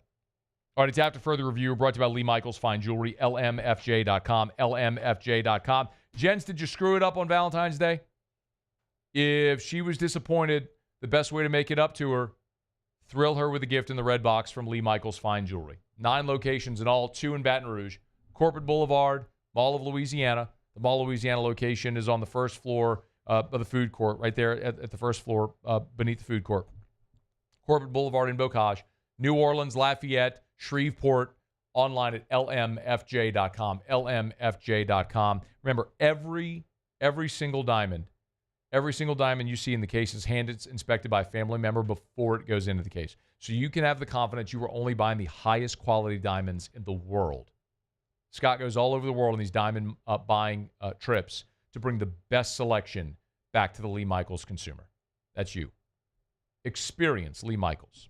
lmfj.com or just walk into any of the 9 Lee Michaels locations. Lee Michaels Fine Jewelry. Kim Mulkey and her squad dropped a tough one on the road in Austin. God, they led by as many as 12.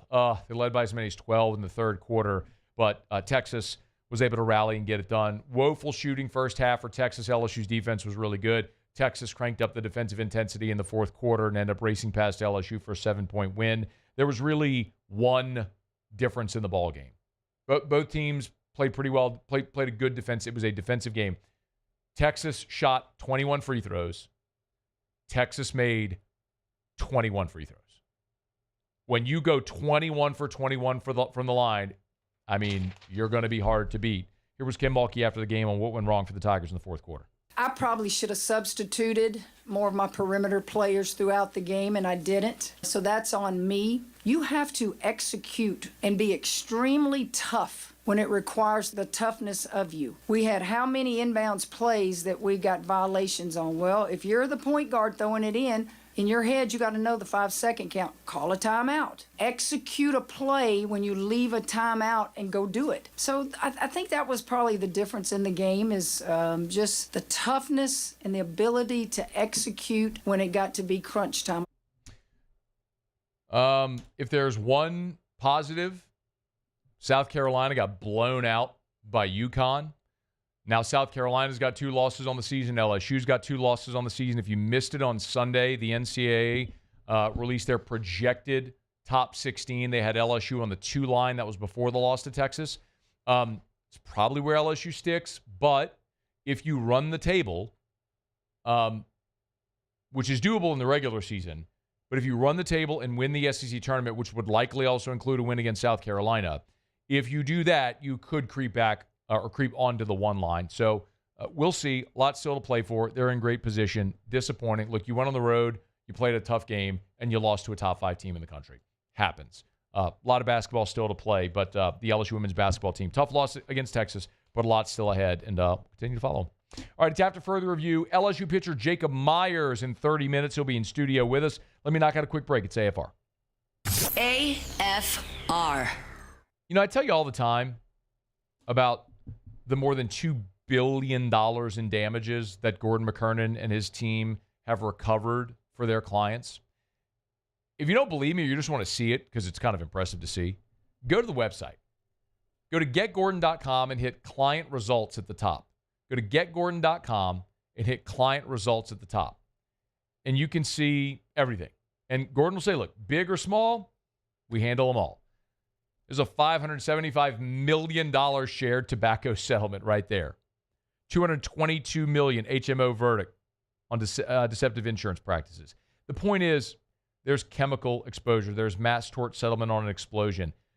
It doesn't matter if it's a car wreck, if it's hit and run, if it's slip and fall, asbestos, there's a bicyclist hit by a car.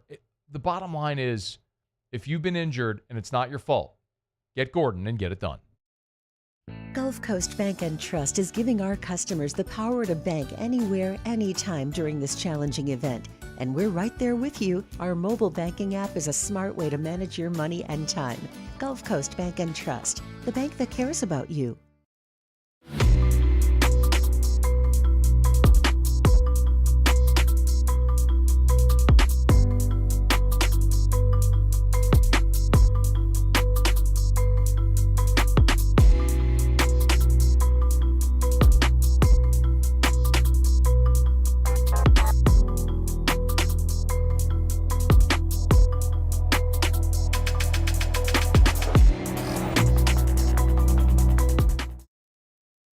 At Auctioner, we know healing is a team sport.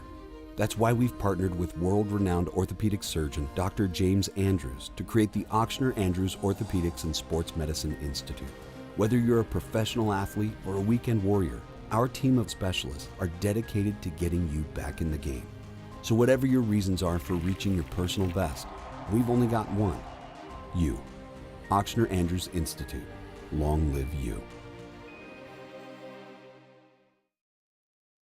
Jerry and Benny Payne began Central Plumbing Company out of their driveway in Tanglewood subdivision. 50 years later and 4 generations down the road, we continue to serve Baton Rouge and the surrounding areas for all of their plumbing needs. Residential, commercial, industrial, or hospitality, Central Plumbing is here 24/7, 365. We want to thank our customers, family, and friends for 50 years of success. And looking forward to 50 more. Crime has serious consequences, but anyone can make a mistake. If you find yourself in trouble with the law, know that you have rights, and it's okay to demand them. The law offices of O.C. Brown are here to protect you and your rights. Felony or misdemeanor, DUI or drug charge. No matter what crime you're accused of, you still have rights. Let the law offices of O.C. Brown uphold them. Call 225-343-1111. Your law firm for a lifetime.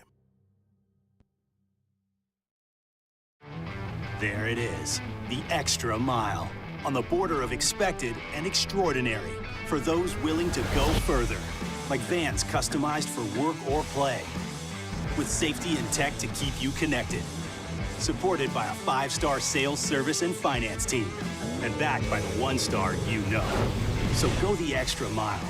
It's never crowded, because so few have what it takes to go there. Mercedes-Benz Vans. When it comes to choosing energy for your family and your home, make the smart choice with natural gas. You can count on efficient and affordable natural gas to keep you comfortable. And After further review, presented by Relief Windows. Windows, doors, siding, and oh yeah, they also do interior shutters.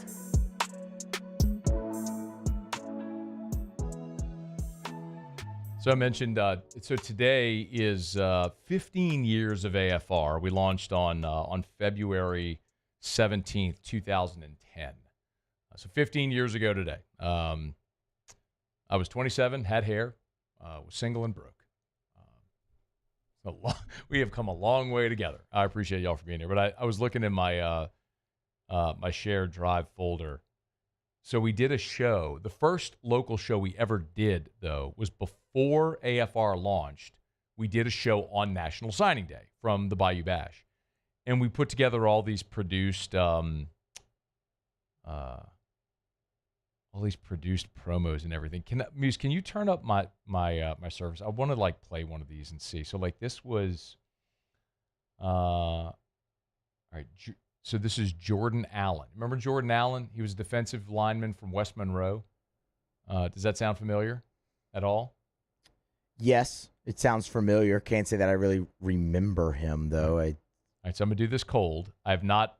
This was from February the 8th of 2010. I have no. So this was from the signing day show we did before AFR launched.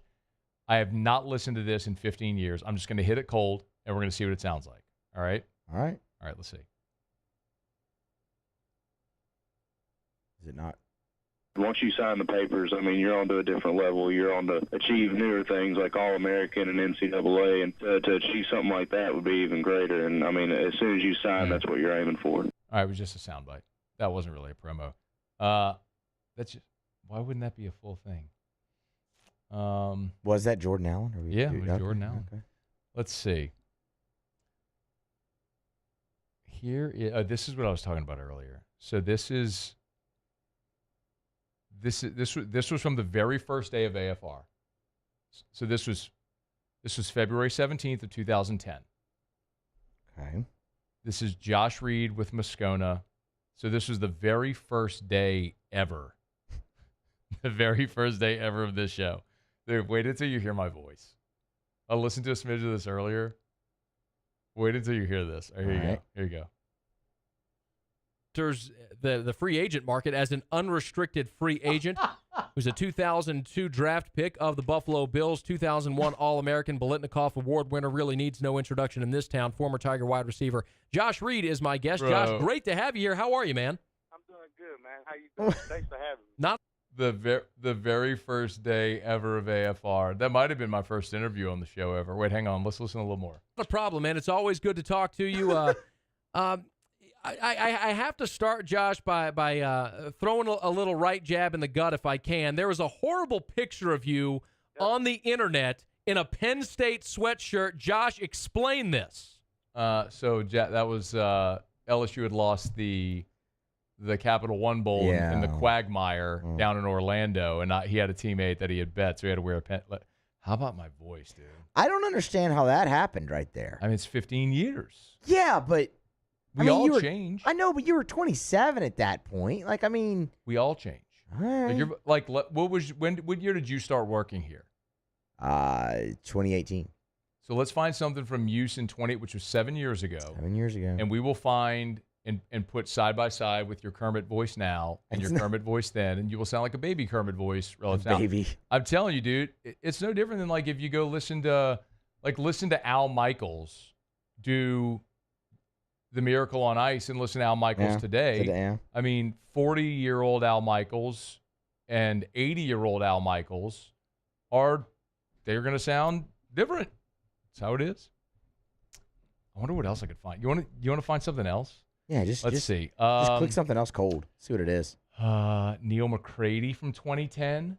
Hey. About our guy Neil. Garrett Temple from February of 23rd. Eddie Furness from February 23rd. Hey, the doctor. Do you want for Eddie Furness? I mean, yeah, it's baseball season. All right, here we go. Let's see. Let's see how this sounds. Here we go. This says part 1. I must have had a long interview. Former first baseman Eddie Furness. Eddie, it's great to have you on the show again. How are you, my friend? Hey, doing good. Thanks for having me. Not a problem, Eddie. You know, it was only a matter of time. Congratulations on the Hall of Fame. Huge year, right? Kind of time I was there, I had hardships and all the wins to be able to do. I'm just skipping. Oh, I was about to say, what happened? But the team.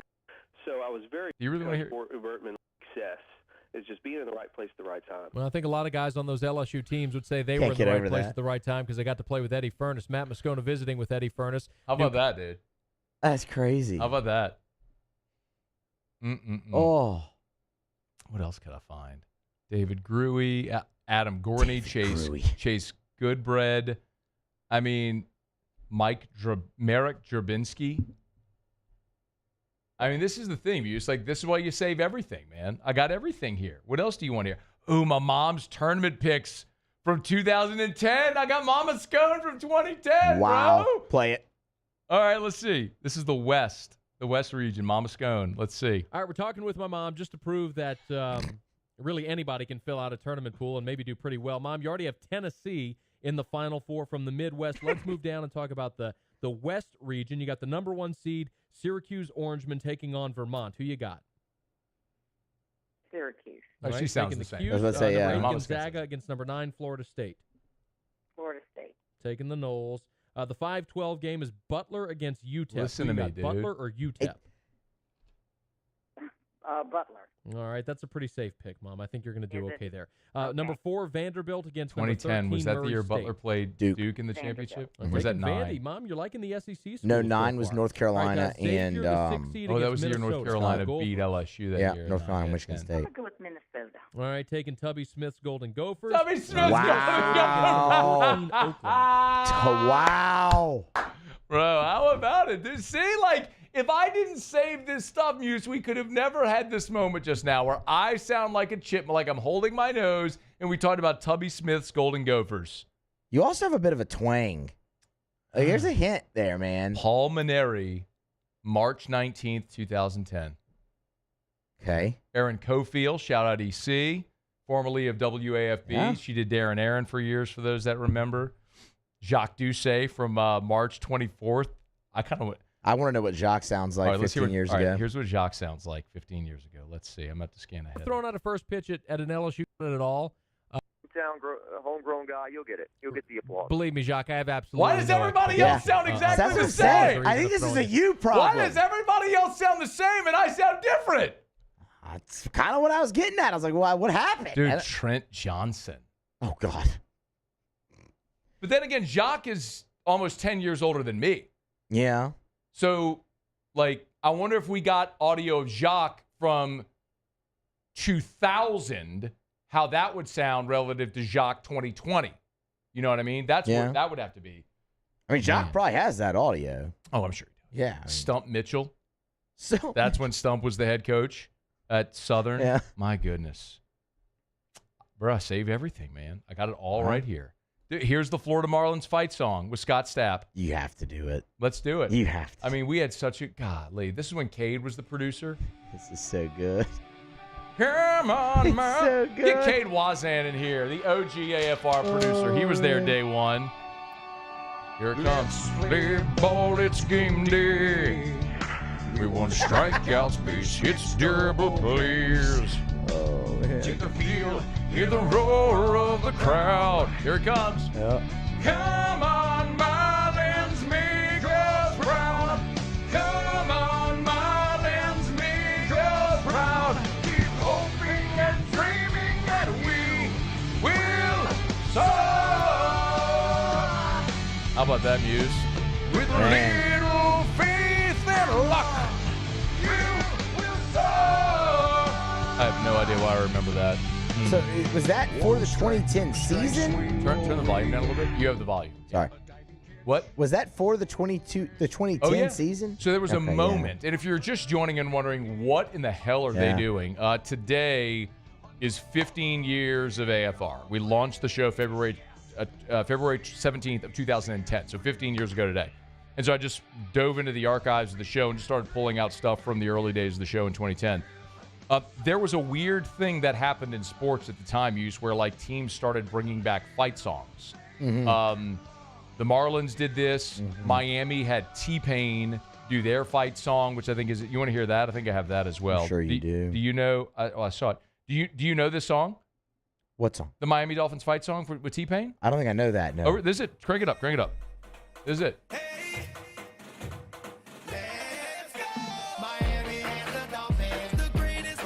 Bro, we were lit in 2010. What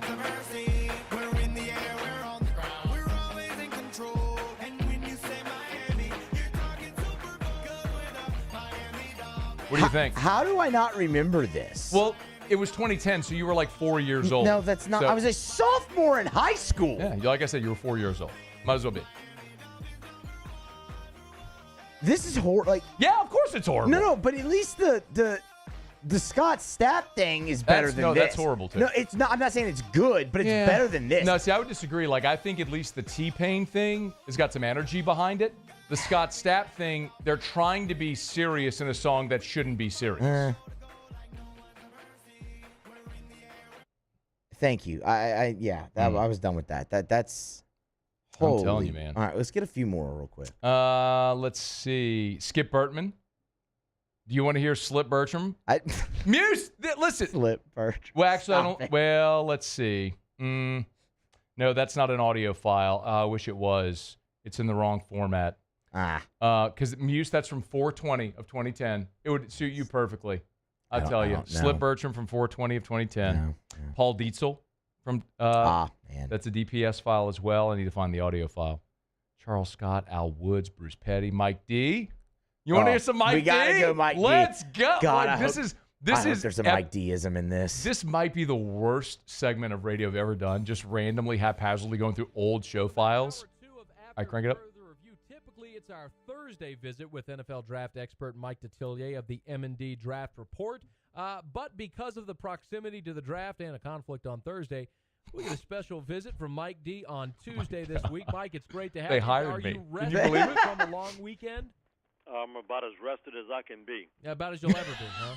Because it's now on to looking at the 2010 college football season. I got about 3 days of coordinating, and then it's back to work. Mike, if you didn't love it, you wouldn't do it, huh? That's right. I hear you, man. Mike, we got a lot to do. We got a lot to talk about. Muse, they hired me. They hired you. I mean, at a time where this station had a 0.1 rating as 104 The X, and they paid me accordingly at the time, by the way. Woo! My goodness. We've all come a long way. I mean, have you gone back and listened to like Fastest Hour stuff before? Did you sound like that? I don't know that I had. So Fastest Hour was a show I did with Josh Ennis at the score 12-10, 2007, 8, 9. I don't have any Fastest Hour audio. Really? Josh probably has some. Josh would record that show on a cassette. Like he had a cassette and would pop it in the cassette player and record, and some stuff you'd keep, then you would just keep recording over the cassette. So a lot of that is gone and lost to time. I'm sure there's some stuff he still has, but I don't. I mean, if he's got it, I could ask him, but I don't have it. But I'm sure I sounded like that. I mean, yeah, I mean, it would have only been like a couple years, or a year before even. I'm sure First South Farm Credit's going to be super psyched that I do their live read after that. But if you want to buy land, go to the place that was selling land back when I sounded like a chipmunk. First South Farm Credit, and well before that as well. FirstSouthLand.com, FirstSouthLand.com. Thinking of buying land, your first call should be to First South Farm Credit. Again, go to FirstSouthLand.com. If it's that 1,000 acres for farmland, if it's 100 acres of your for a recreational property, if it's 20 acres to build your family's dream home, you can do it in First South Farm Credit. Should be your first call to help you buy that land. So go to FirstSouthLand.com. That's FirstSouthLand.com. Start there to get in touch with a local lender at First South Farm Credit. FirstSouthLand.com. Okay, we got to knock out our final break here of hour number 2. It's going to be a quick one. Muse will do Tigers and the Pros when we come back. And then LSU pitcher Jacob Myers in studio with us in 12 minutes from right now. We're looking forward to that. Stick around. It's AFR. After further review. Almost carnival time, y'all. Make sure you get by Rouse's and get your king cakes while you still can. My goodness, there are just dozens of Rouse's king cake flavors. So find your favorite flavor at a Rouse's near you today, or go to the website, rouses.com. Rouses.com. You can get your king cake shipped anywhere in the country, anywhere in the lower 48, I should say. You can do that right now at Rouse's. Before it's too late, y'all, go to Rouse's, the official supermarket of the New Orleans Saints, the official supermarket of Carnival season as well. Oh, and did we mention that it's friggin' boiled seafood time again as well. Boiled crawfish, boiled shrimp, corn, potatoes. They got them at Rouse's, bagged and tagged, ready to roll. Walk into Rouse's, find the hot and boiled kiosk, grab the bag, take it straight to checkout, and then indulge. It's crawfish time. Make sure you get by Rouse's. This feels like home. Need service now? Bayou Ford and Bayou Chrysler Dodge Jeep Ram can get you same-day appointments for service, and we offer pickup and delivery of your vehicle from New Orleans to Baton Rouge. If you need sales and service, the crew at Bayou Automotive is going to do right by you. The Windsor Senior Living Community in Mandeville, Louisiana is a beautiful, vibrant apartment community geared towards seniors. They are nestled right in the heart of Mandeville, where seniors live a more carefree lifestyle in spacious apartments with the peace of mind that comes from having a little extra help. Call the Windsor at 985-624-8040 to schedule a lunch and tour. Come see how the Windsor can be your passport to peace of mind. At Auctioner, we know healing is a team sport. That's why we've partnered with world-renowned orthopedic surgeon Dr. James Andrews to create the Auctioner Andrews Orthopedics and Sports Medicine Institute. Whether you're a professional athlete or a weekend warrior, our team of specialists are dedicated to getting you back in the game. So whatever your reasons are for reaching your personal best, we've only got one: you. Auctioner Andrews Institute. Long live you. Family owned and community driven. Service Chevrolet Cadillac, a legacy you can trust since 1972.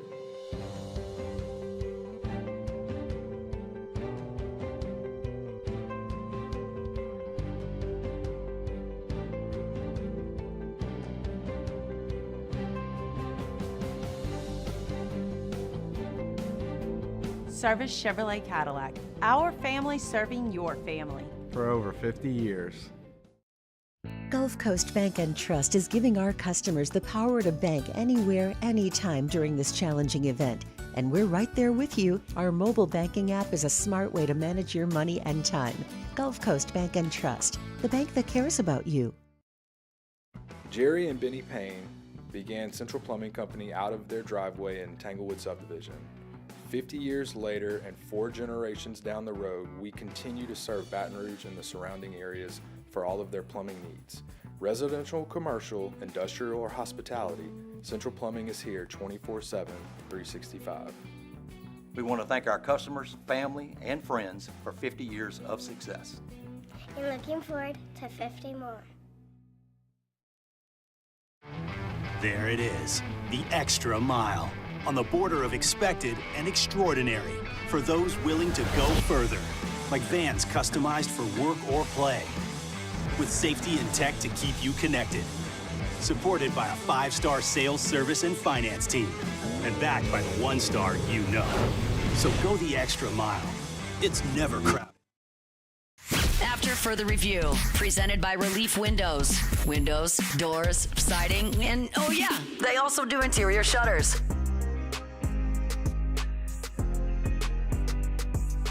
Wrapping up hour number 2. Big shout out as always to our friends over at Relief Windows, Brandon, Holly, and the gang. They do an awesome job. Windows, door, siding. Relief Windows, reliefwindows.com. Muso, Tigers in the pros. Tigers in the pros. They still bleed purple and gold. They're just really rich now.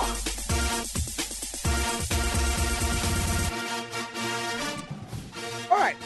NBA's on All-Star break. No former Tigers made the All-Star game or dunk contest or three-point contest or any of that. So we're in a bit of a hiatus there. Pitchers and catchers have reported, but the rest of the teams haven't. So spring training games haven't started yet either. We are getting set for franchise tags and contracts in the NFL. But luckily, we had a full weekend of golf, and it was packed full of former Tigers. We'll start on the PGA Tour, Genesis Invitational. Curtis, excuse me. I want to get ahead of myself there. Sam Burns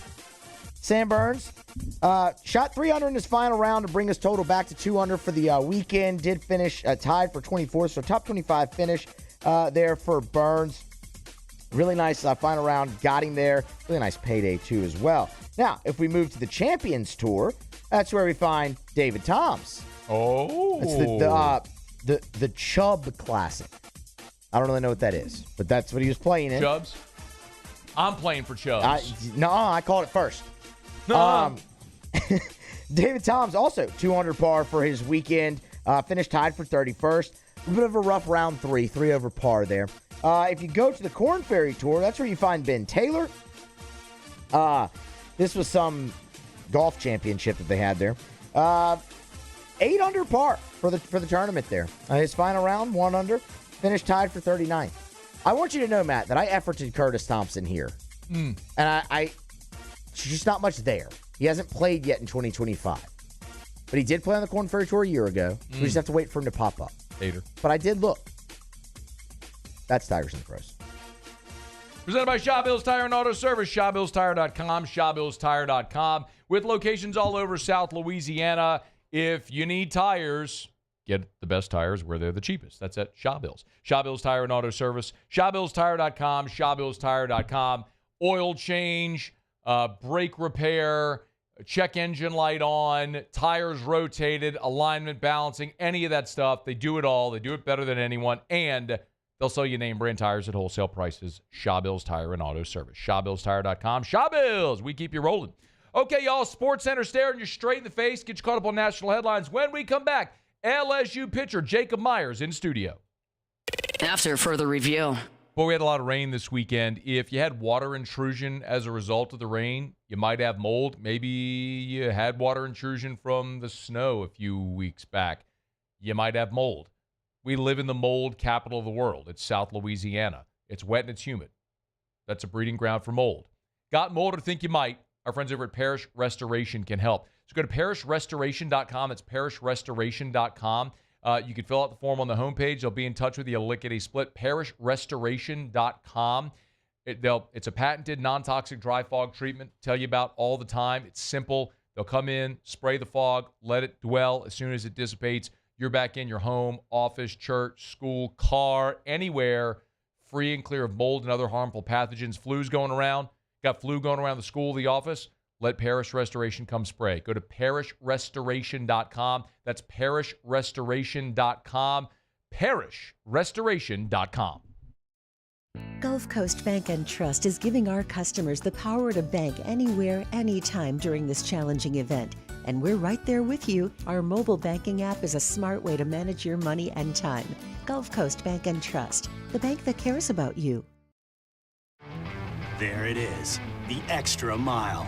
On the border of expected and extraordinary for those willing to go further, like vans customized for work or play, with safety and tech to keep you connected. Supported by a 5-star sales, service, and finance team, and backed by the 1-star you know. So go the extra mile. It's never crowded because so few have what it takes to go there. Mercedes-Benz Vans.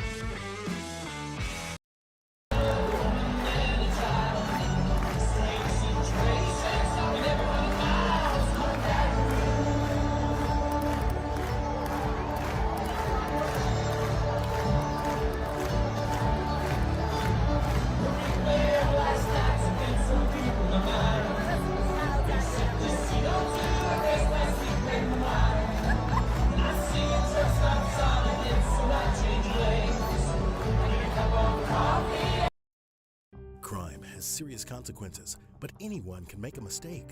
If you find yourself in trouble with the law, know that you have rights, and it's okay to demand them.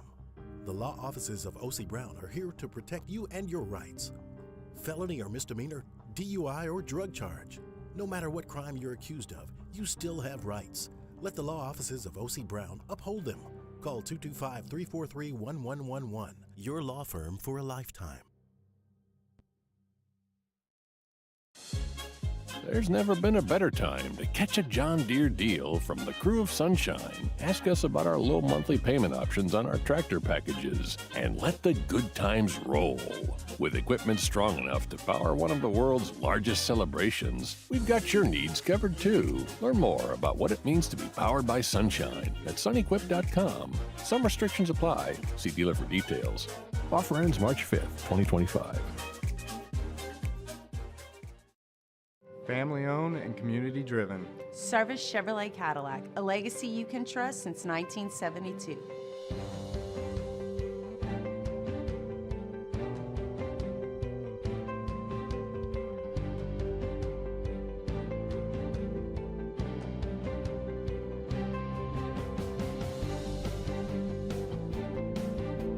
Service Chevrolet Cadillac. Our family serving your family. For over 50 years. Looking for the ultimate game day experience? Come to the Queen Casino in Baton Rouge. Savor game day platters and snacks, plus drink specials at 1717 Kitchen and Cocktail. So come out for game day and let our team make you the MVP. The Queen Casino, where every moment is a win.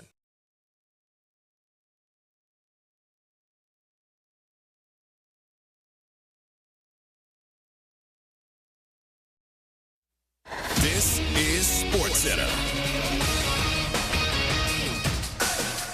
I'm Doug Brown. If you liked the U.S. against Canada Saturday night, how about running it back for the title? Canada advances to the Four Nations final with a 5-3 win over Finland today. Canada had a 4-0 lead with 7 minutes to go. Then the Finns scored 3 times, twice with the goalie pulled to make it scary for the Maple Leaf. The championship game is Thursday night, 8 Eastern on ESPN. Mixed reviews for the new NBA All-Star Game format. ESPN's Dave McMenamin. I've been covering these games for 20 years now. The last couple of years were terrible. This year was bearable. And I think with some tweaks, maybe you play the target score at 50 rather than 40. This thing could be even better in the future. Dave McMenamin. Angels outfielder Mike Trout will move from center to right field this season, the team hoping to preserve his health. The Red Sox now have Alex Bregman, but Rafael Devers has no plans to give up his spot at third base and says he does not want to be a DH. ESPN Radio is presented by Progressive Insurance. At Progressive, they're making things even easier. They'll help you bundle your home and car insurance together so you can save on both. Learn more at progressive.com or 1-800-PROGRESSIVE. Matt Moscona. I'm very important. After further review. Say it one more time. After further review with Matt Moscona. And here we go. Live from the Mercedes-Benz of Baton Rouge studio. Let's ride! Woo!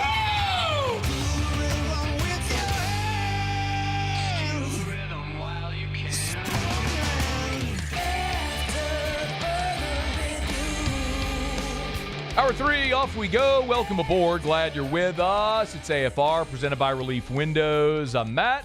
Love you, Matt. Paul O'Neill. They're chanting Paul O'Neill's name. Yusu. And Mr. Toby Tomplay.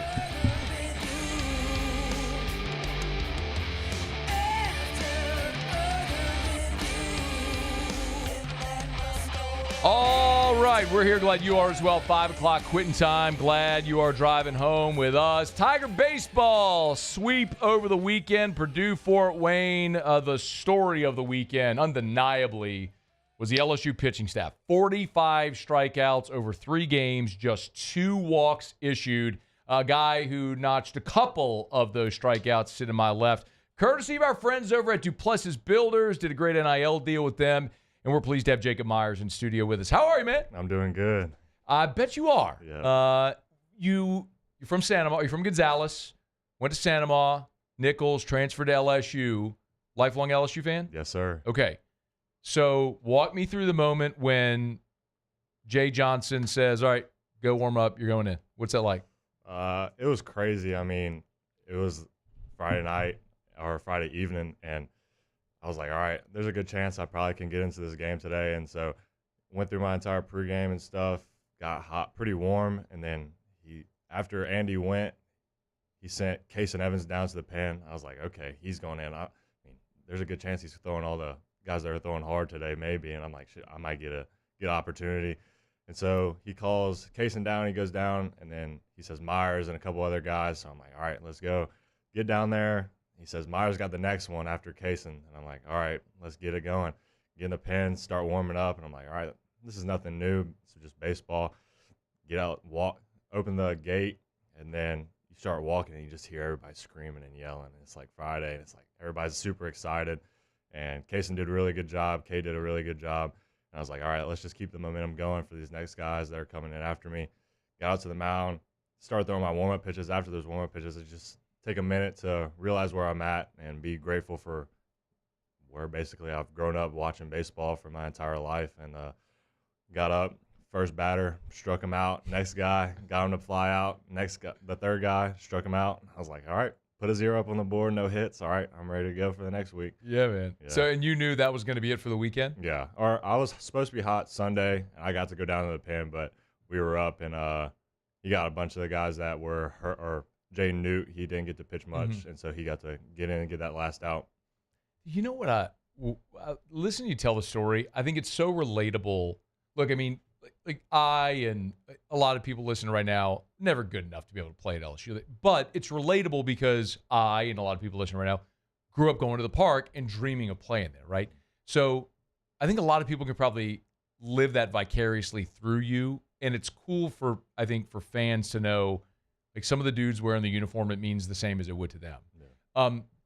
Did you ever get to pitch at the box? Well, I mean, aside from practice, isn't it? Like, did you ever get to pitch at the box, high school, showcase, tournaments, anything? Nothing like that. Really? No. So, like, so Friday was your first time live bullets out there at the box. Yes, sir. I'm sure at some point in your life you dreamed of what that would be like. Oh, yeah. What did the dream compare to the reality feel like? It was kind of just surreal, like you're just in the moment. I was trying to just be as calm as I could. My heart was racing, running down after I came out of the pen. And then I got past the infield dirt, and I did like a little routine, just did a little hop, skip, and just got on the mound. And I was like, and Aaron Beatty came out to the mound, a freshman. And he was like, all right, let's get it done. Yeah. And I was like, all right, he has all the confidence in the world. I'm all right, too. So let's go get it done. Jacob Myers in studio with us, LSU pitcher, of course, transferred in from Nichols, and he's with us courtesy of our friends at Duplessis Builders. Got an NIL deal with Duplessis, so we'll have an opportunity to talk to Jacob and talk to you about Duplessis as well, duplessisbuilders.net, duplessisbuilders.net. You go into the weekend, no doubt, like as a staff, like knowing you got dudes, right? I mean, like it wasn't a surprise to any of you that 8 guys threw 95 or more, right? I mean, like you knew what you had.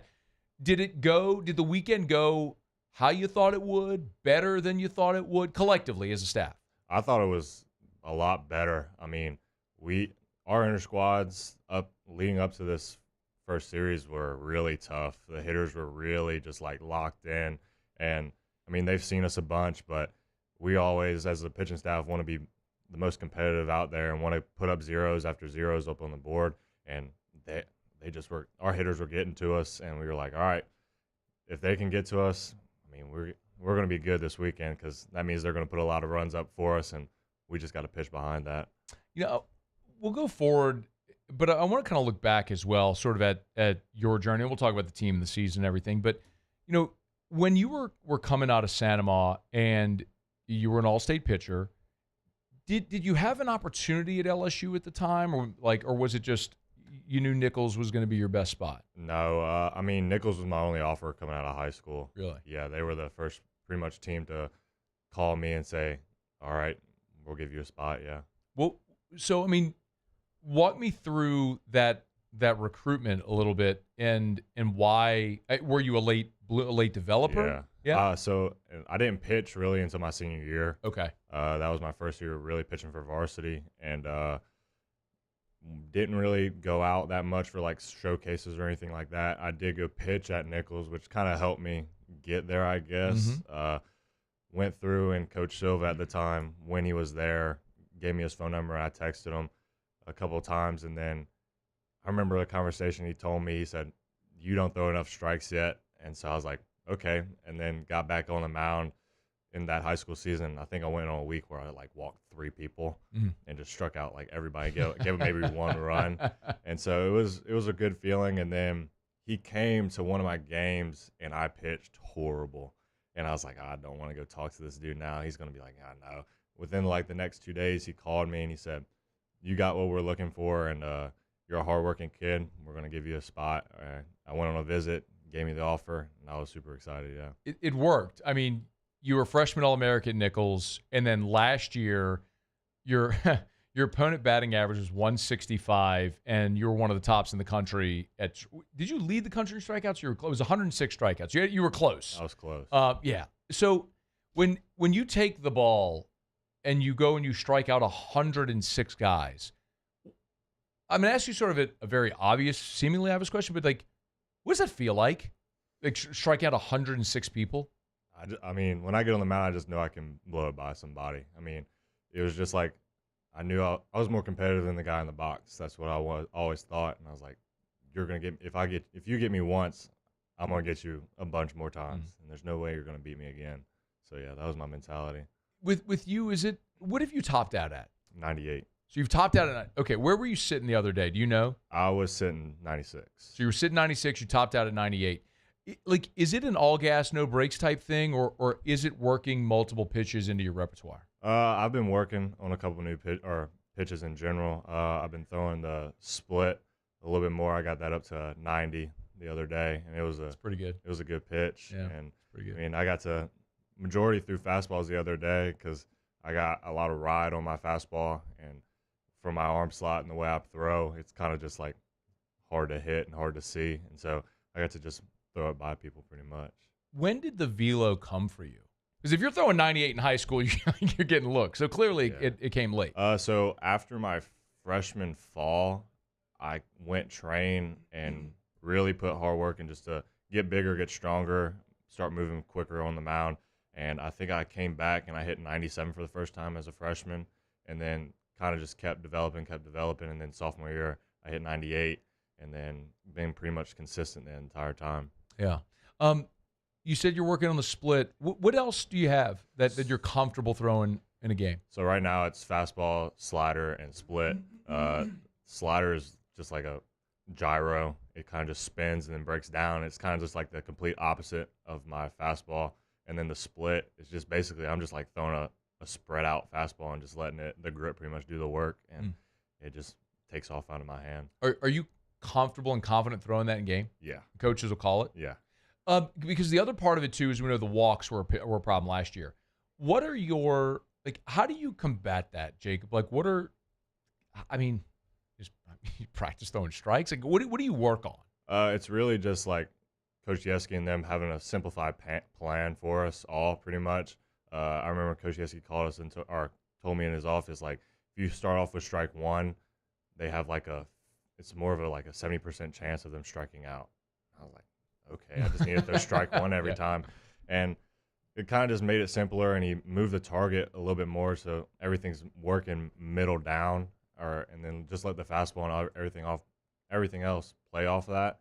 And so it's been a lot more easier just to throw it down the middle, let the pitches work, and then you would think throwing it down the middle would be a guaranteed hit. You could throw it down the middle, and it's like they're not even touching it. So it's a big difference and a big eye-opener when you see like you can throw it down the middle and they're not hitting it. So that's really interesting. So when you say like you changed the target, where was your target? It used to be like more on the outside, like trying to get to the corners, trying to just get around it and trying to get some calls on the edge of the strike zone. And then like at Nichols, we didn't really have like the data or like TrackMan stuff like that to really understand like what my pitches were doing. And when I got here, like we're throwing on TrackMan every day, so it was kind of just like eye-opening to see what the ball was doing.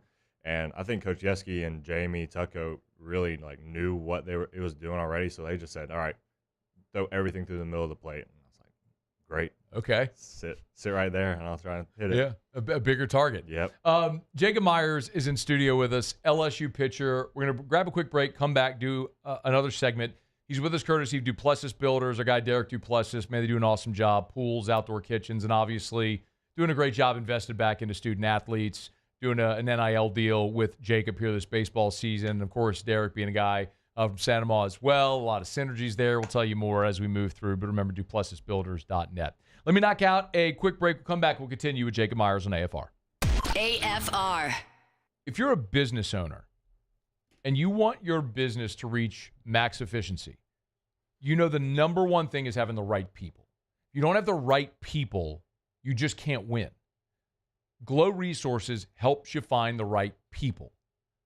They are complete employer solutions. You can look them up online at glowresources.com, G-L-O, glowresources.com. Their corporate headquarters are right here in Baton Rouge on Perkins Road. Gorgeous facility, by the way, if you haven't seen it. But they got offices all over the country. You go to the website, you can see where their offices are, glowresources.com. And they can help businesses anywhere find employees from anywhere to do jobs anywhere. And I told you the example before. They had an engineering firm. They help find an employee in California to do a job in India. It's crazy. If it's skilled blue-collar labor, if it's a professional placement division for any type of white-collar job, you need Glow Resources. GlowResources.com. Need service now? Bayou Ford and Bayou Chrysler Dodge Jeep Ram can get you same-day appointments for service, and we offer pickup and delivery of your vehicle from New Orleans to Baton Rouge. If you need sales and service, the crew at Bayou Automotive is going to do right by you.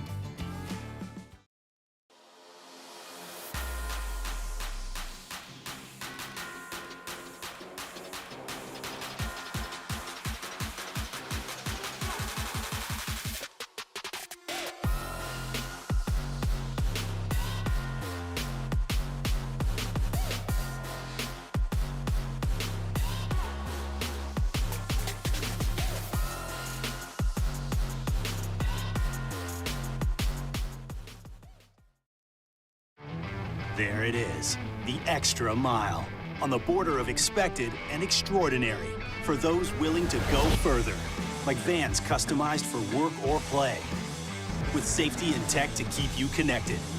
Supported by a 5-star sales, service, and finance team, and backed by the 1-star you know. So go the extra mile. It's never crowded, because so few have what it takes to go there. Mercedes-Benz Vans. At Auctioner, we know healing is a team sport. That's why we've partnered with world-renowned orthopedic surgeon Dr. James Andrews to create the Auctioner Andrews Orthopedics and Sports Medicine Institute. Whether you're a professional athlete or a weekend warrior, our team of specialists are dedicated to getting you back in the game. So whatever your reasons are for reaching your personal best, we've only got one: you. Auctioner Andrews Institute. Long live you. Jerry and Benny Payne began Central Plumbing Company out of their driveway in Tanglewood subdivision. 50 years later and 4 generations down the road, we continue to serve Baton Rouge and the surrounding areas for all of their plumbing needs. Residential, commercial, industrial, or hospitality, Central Plumbing is here 24/7, 365. We want to thank our customers, family, and friends for 50 years of success. And looking forward to 50 more. Crime has serious consequences, but anyone can make a mistake. If you find yourself in trouble with the law, know that you have rights, and it's okay to demand them. The law offices of O.C. Brown are here to protect you and your rights. Felony or misdemeanor, DUI or drug charge. No matter what crime you're accused of, you still have rights. Let the law offices of O.C. Brown uphold them. Call 225-343-1111. Your law firm for a lifetime. Looking for the ultimate game day experience? Come to the Queen Casino in Baton Rouge. Wall-to-wall TVs mean you'll see every touchdown in HD. Place your bets and feel the thrill of every... After further review, presented by Relief Windows. Windows, doors, siding, and oh yeah, they also do interior shutters.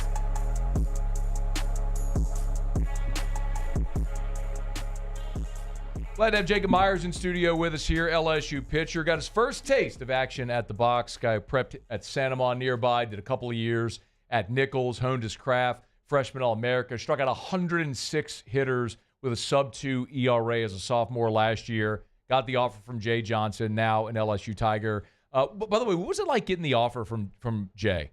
It was crazy. I mean, I put my name in the portal, and within like 10, 20 minutes, I was going to get breakfast with my mom, and I just get a phone call from Jay Johnson. I'm like, you had it in your phone? Yeah, my advisor sent me his contact. He said, he's going to call you. Just be ready. And I was like, yeah, okay. Not at like 10 o'clock in the morning. I got in the car with my mom, and he's like the first person that popped up on my phone. And I was like, wow, this is pretty cool. And I had a great conversation with him for the entire day. Got to talk to him a bunch, and then I got to talk to Coach Yeski as well.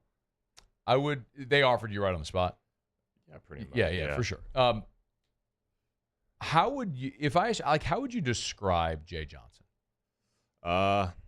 He's a good coach. I mean, he's a great players coach. He loves talking to the pitchers. I mean, even for an offensive coach mind, like, he always is involved with the pitchers. He always tells us pretty much how to get guys out, and he makes it really simple for us. And him and Coach Yeski have a great communication system where whatever he wants to get across, it gets across to us. And I mean, he's funny in the dugout too.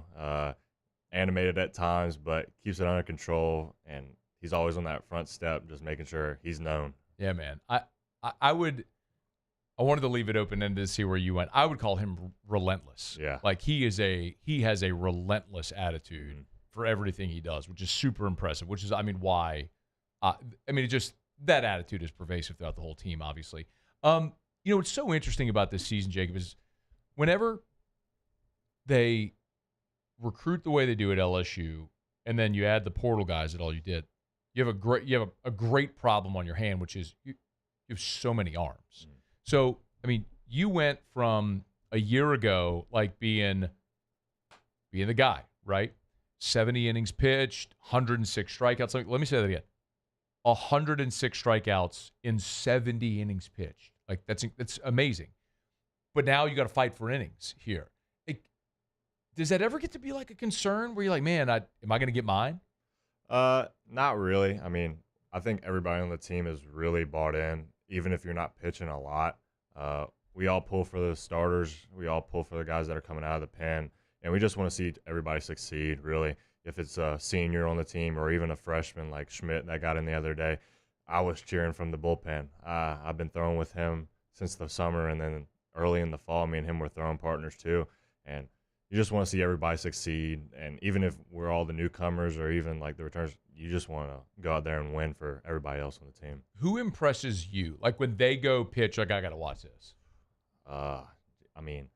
Schmidt, just being from Catholic, and I knew who he was out of high school, and we were like, no way this kid is that good. And then like last year, seeing his numbers from his senior year, and I'm like, what the heck? And then getting to meet him over the summer and then getting to be his catch play partner, he is just a goofy kid. He's just a baseball player. He really just likes to have fun. The talent is unreal. He comes in, he's like, all right, I'm ready to go. Throws 3 pitches, and he's like 93, 95 in a bullpen. I'm like, I got to take 20 minutes to get warm right now. I'm getting old, I guess. Schmidt's kind of a 101, man. It's going to be fun to watch him play. I'd say the same, obviously, for you and everybody. What about like guys that we didn't get to see this weekend? We didn't get to see Guidry, but we've seen Guidry. Zach Cohen's another one we didn't get to see. Who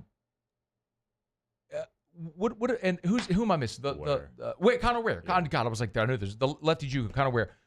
Tell me about Connor Ware, watching him throw. It's a strike thrower.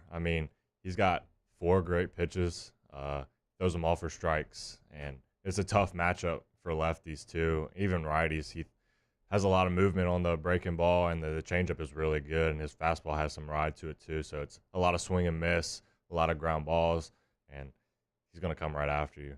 Who do you hate pitching against?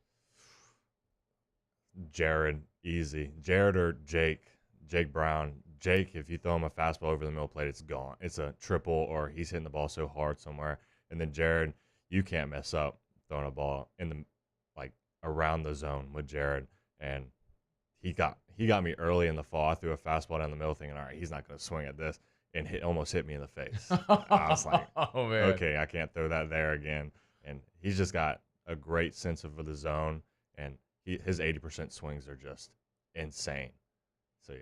He walked 5 times this weekend as well, I think, which was really impressive. Like the discipline at the plate, because you could probably speak better to this, but do you see the way teams are approaching him, like being careful? They'll give him maybe 1 pitch to see, but I think the first game, their guy threw curveballs every pitch. And if it was a fastball, you're getting it over the white of the other batter's box, and he just knew, I'm not swinging at that. And it's the ability for him to not chase, and then he had a situation where we had runners in scoring position. He's just all right, once I get this pitch, I'm driving it out to the outfield to just get the runs in. And it was just a big maturity thing for him. He's just it's so simple now for him, for this being his 3rd year, and he can put the ball anywhere in the outfield. Yeah, man. It's a loaded team. It's not hyperbole, man. It's fun to watch. Jacob Myers is in studio with us, LSU pitcher, courtesy of Duplessis Builders. Tell me about how that all came together to do the NIL deal with Duplessis. So guy from Gonzales, an old coach of mine, reached out and he said Duplessis Builders is a really good company. They really like guys that are local and they want to work with you. And I was like, okay, sure. And so the funny thing is, like, my dad works for a PT company, and the PT company that he was working for had the same building where Duplessis Builders is at. So, like, I know that entire layout of that building. Yeah. And so they're great people. Mr. Derek and Mr. Luke, they're great people to be around. They're great to talk to, and it's a great company to work for. DuplessisBuilders.net. We tell you about them every single day here on AFR. They've been a great partner of ours. But it's true. Derek is they're super reputable. They're an awesome family-owned business. They're right there on Airline Highway, actually in Gonzales, next to the Rouses. Oddly, the cross street right there is Duplessis Lane. So there's easy to remember. There's good synergies there. If you're interested in building that pool, that outdoor kitchen, our friends over at Duplessis Builders, man, they do awesome work, and they're doing great NIL deals as well, like with Jacob. Are you going to pitch Tuesday or Wednesday in the midweek here? I'm pretty sure I'm going to be hot, so let's. So either like what I guess maybe a better way for me to ask it is like what is the plan for how they might use you guys? Because at this point, Jay and Coach Yaski, I'm sure want to get everybody, like, you got to get innings, you got to get work. So like how do they formulate that plan? So a lot of guys right now, we have a lot of one inning. Coach Johnson said it, one inning assassins. Get out there for one inning, put a 0 up on the board, come back in, put somebody new out there. And it kind of gives the other team a hard time to process who they're facing, and everybody's so different on the team. We don't have one guy or a bunch of guys that are the same. So it makes it really hard for opposing offenses to really adjust to what we're doing. And then we got guys like Schmidt who can come out of the pen for 2 to 3 and just shut down an offense, and then we can give it to another guy, and then we can give it to another guy, and it's like, it kind of makes it hard for a lot of people. What do you think? Are you a one inning assassin this year? Yes, sir. So that's going to be your role. Like, if they need you to extend, or is that a plan or a goal at some point this year to extend? I mean, that would be a goal for me, especially. I mean, hopefully getting out there for 2 to 3 innings just to give some rest to the bullpen guys, or if we're in a pinch, like, I know I can go out there and give us 2 to 3 good innings. Right. I mean, that's one of the things, like with Zach Cohen. A lot of you guys have been starters at the collegiate level. Like, you can go out there and extend. Is it easy to transition if you're like a max effort guy, you're a one inning assassin, and then all of a sudden you have to switch gears and extend? It was hard for a little bit, just trying to find a new routine to kind of simplify everything into being loose 30 minutes before the game, and you might not get in till the 8th, 9th, or even like the 7th inning when I came in. And like, I know now how much I need to be ready for when I get on the mound and when I'm doing my throws off the mound. So like that Friday game, I was like, all right, I'm loose, I'm ready. I can go out here and give us one. Yeah. Jacob Myers, LSU pitcher, here with us. Very much appreciate the time. Before you go, what has been the biggest difference, like being a pitcher at LSU? Like, has your life changed? Like, what's the biggest difference for you? I would just say the amount of people that have been showing up, a lot in the fall and then a lot in the spring. We would be playing on Mondays, and the amount of people that would show up it's crazy to me just to see.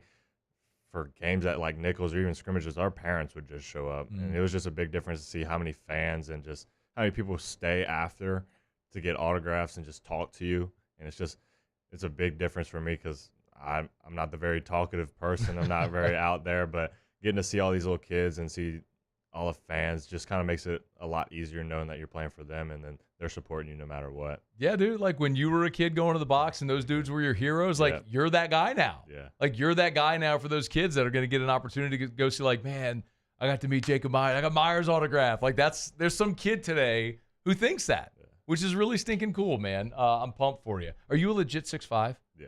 Yeah, I could tell, man. Like we were talking with Jared Mitchell last week about, it was Colin Jeter. It was an old LSU tight end about how sometimes they fudge. When you walked up, I was like, I wonder if he's really 6'5". I was like, no, I think that guy's a legit 6'5". Like 6'5", 220.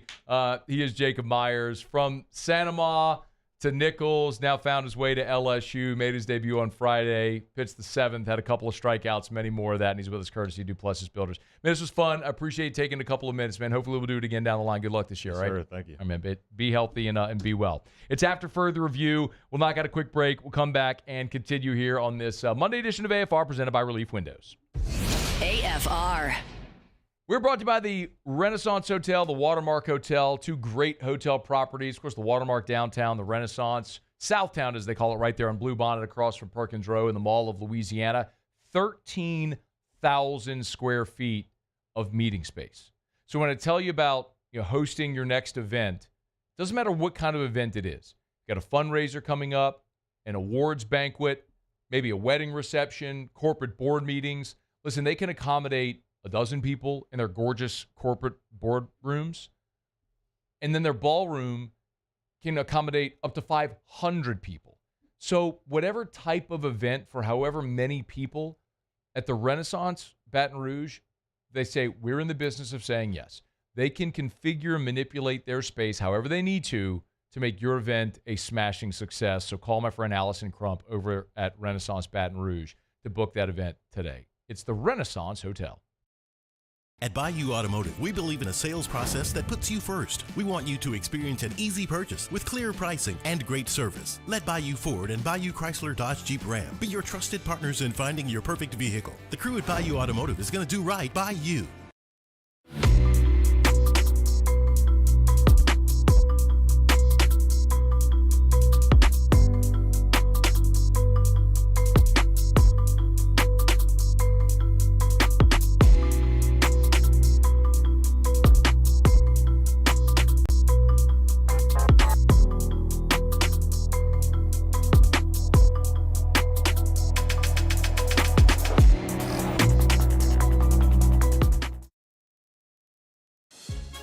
There's never been a better time to catch a John Deere deal from the crew of Sunshine. Ask us about our low monthly payment options on our tractor packages and let the good times roll.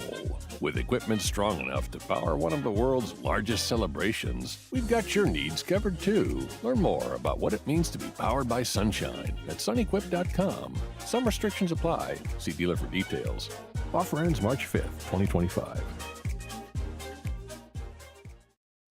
Family owned and community driven. Service Chevrolet Cadillac, a legacy you can trust since 1972.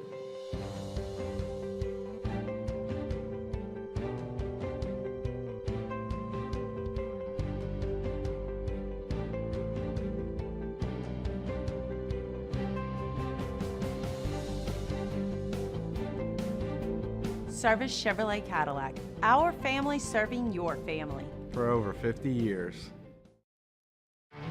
There it is, the extra mile, on the border of expected and extraordinary, for those willing to go further, like vans customized for work or play, with safety and tech to keep you connected, supported by a 5-star sales, service, and finance team, and backed by the 1-star you know. So go the extra mile. It's never crowded, because so few have what it takes to go there. Mercedes-Benz Vans. At Auctioner, we know healing is a team sport. That's why we've partnered with world-renowned orthopedic surgeon Dr. James Andrews to create the Auctioner Andrews Orthopedics and Sports Medicine Institute. Whether you're a professional athlete or a weekend warrior, our team of specialists are dedicated to getting you back in the game. So whatever your reasons are for reaching your personal best, we've only got one: you. Auctioner Andrews Institute. Long live you. At Atmos Energy, our Smart Choice solutions help customers save energy and emissions with rebates up to $500 off high-efficiency natural gas appliances. After further review, presented by Relief Windows. Windows, doors, siding, and oh yeah, they also do interior shutters. Man, thanks again to Jacob Myers hanging out in studio with us. That was really good, man. I think I was telling him off air, it's so relatable for everyone that was born around here, that grew up watching the Tigers, like going to the box, dreaming of playing there. Maybe as a kid you got to run the bases, or you went to the coach's camp or something like that. Like every young kid that plays baseball, dating back to me and even before me, like you all dream of wearing that uniform. And so when you see a guy who is local, who gets that opportunity, and especially with the path he followed, being a guy from Santa Ma, who didn't have a ton of interest, landed at Nichols and blew up. He worked. You heard him talk about it, man.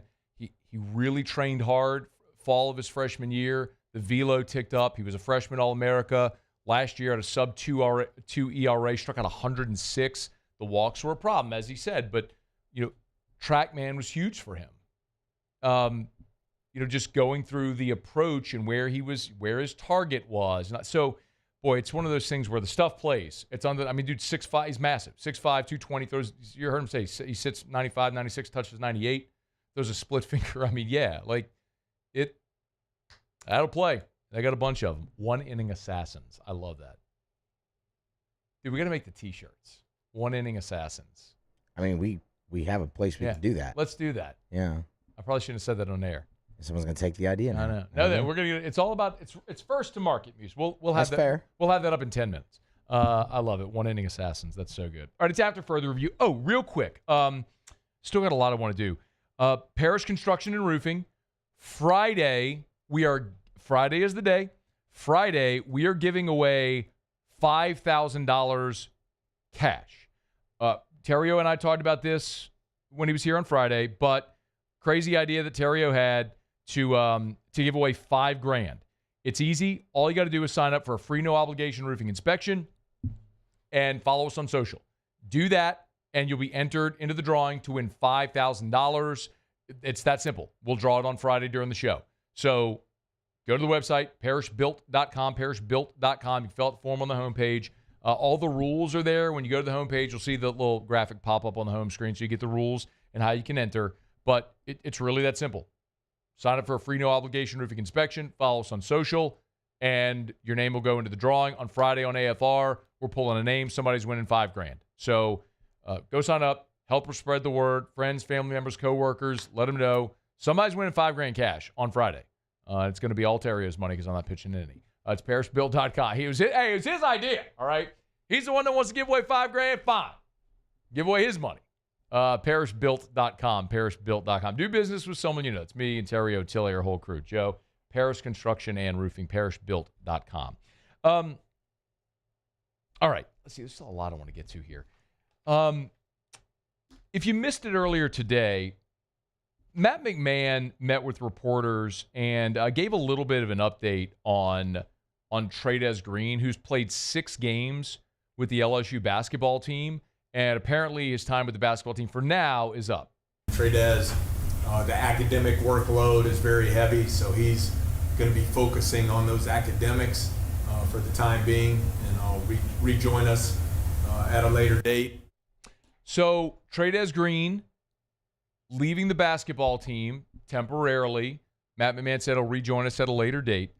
So a few things here. If Trades Green wants to play 2 sports, awesome. Wish him the best. Good luck to him. Hope he nails it. And look, I had a conversation with Trades last spring, and he told me, and I know he said this other places, but basketball is his first true love. And that's awesome. And he is gifted enough to be able to play collegiate basketball. Through my lens, I'm looking at this okay, if Trades Green wants to play basketball, great. He's capable. If McMahon and Brian Kelly are both willing to let him do both and they can manage it and he can pull the workload and handle school and everything, awesome. I'm fired up for him to be able to do both. It's been a rarity that we've seen athletes do both at LSU. We've seen multiple sport athletes, but a lot of times it's like football and track. We've seen some football, baseball. It's been seldom that we've seen football, basketball. Marcus Spears did it for about a day, as he tells it. He went into conditioning for basketball. It's like, this ain't it, fam. It's just rare. It's rare that we see that. But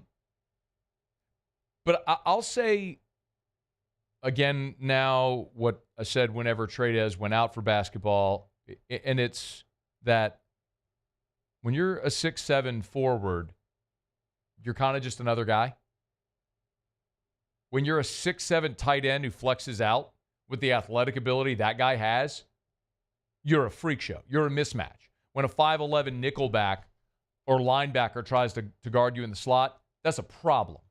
And that's why, even in limited action this year in football, he was a mismatch in the red zone, first downs, bowl game. He caught 2 touchdown passes. Like, the long-term ceiling for Trey Dez in football is exponentially higher than it is in basketball. So if he wants to do both, awesome. But you're going to get to a point eventually where one of those sports tells you this ain't it. And listen, there have been guys like Julius Peppers, who was an awesome basketball player at North Carolina, but became a Hall of Fame defensive end, right? Jimmy Graham was a pretty good basketball player at Miami, started playing football in college, became a third-round pick, and was on a Hall of Fame trajectory before the Saints traded him. We know where that went. Antonio Gates was Tony Gonzalez. Talking about guys that were basketball players that became tight ends and became Hall of Famers. I'm not telling you that Trey Dez is going to be a Hall of Famer. What I'm telling you is the ceiling for football is higher. I don't think that's a surprise to him, which is why this news today, my hope is this leads Trey Dez to have a full spring practice. That's what I want to see mostly. Because for a guy that didn't start playing football until his junior year of high school, this is a guy that still has so much growth ahead of him in football. Like, when you start looking at spring football, and by the way the schedule worked out, if Trey Dez had stayed with basketball for the rest of the season, through the SEC tournament, he likely would have missed the first week of spring.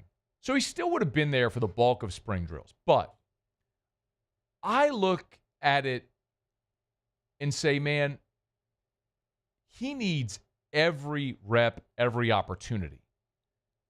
There are guys that don't need spring. Garrett Nussmeier does not need spring. Maybe timing with his receivers, but Garrett doesn't need spring. Whit Weeks doesn't need spring. He had the injury in the bowl game. If Whit Weeks doesn't sniff the McClendon practice facility for spring, fine. Just be ready to go when you play Clemson in the opener, right? There are guys that don't need it. The guys that desperately need it are guys that are going to be taking on a new role, an increased expectation, trying to win a job. Like, your offensive line, they desperately need spring. You're losing 4 starters. The one guy returning, DJ Chester, is moving positions. You got Braylon Moore coming in. You got Josh Thompson coming in. Tyree Adams, Weston Davis trying to win starting jobs at the tackle spots. They need every rep, every opportunity, every opportunity to get better. They need it. They needed the bowl practices. They need every spring practice. And I put Trey Dez in that group as well. I mean, you're losing the greatest pass-catching tight end in the history of the program in Mason Taylor. Mason Taylor! You brought in 2 transfers, which we know. Donovan Green, Bauer Sharp. And then Trey Dez is physically and functionally different than those 2 guys. His skill set is different. And you got a new tight ends coach in Alex Atkins, working on blocking, schemes, terminology, routes. All the stuff is a continued evolution. So I don't want Trey Dez to miss a week of spring football. And I'm not saying, by the way, that the reason he's leaving basketball right now is because of football. I think it's naive to think that doesn't play into it. Matt McMahon said, the academic load's been a lot. I'm sure it is. I'm certain it is. He's a freshman in college who went straight from football to basketball. That's balancing a lot. I'm sure there's truth to that. And I'm sure that if LSU were a top 10 team in the country in basketball and Trey Dez was playing 15 minutes a night, he'd still be on the team. But he's not playing a lot of minutes. He's played in 6 games.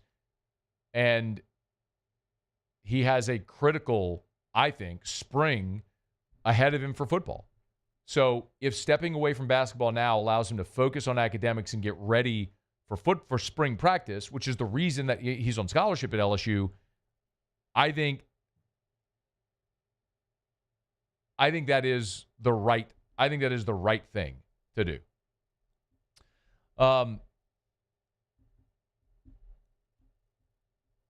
Anyway, Cobble just texted me that he put out McMahon's full answer on Trey Dez. Here, can we play this? This is 32 seconds. Can we play this full thing, if we can?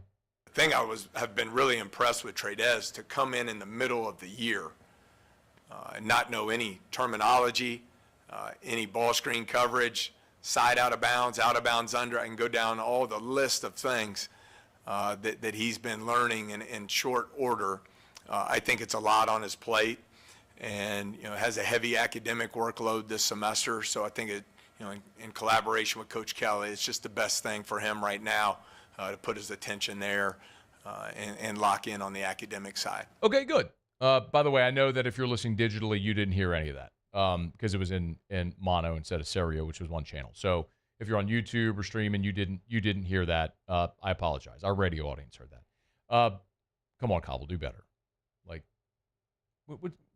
he's a media guy. Like, put it out there in stereo, not mono. Come on, you know better. Anyway, but thank you for the soundbite, Cobble. So it gives you a little more context there from Matt McMahon. So anyway, Trey Green will be focusing on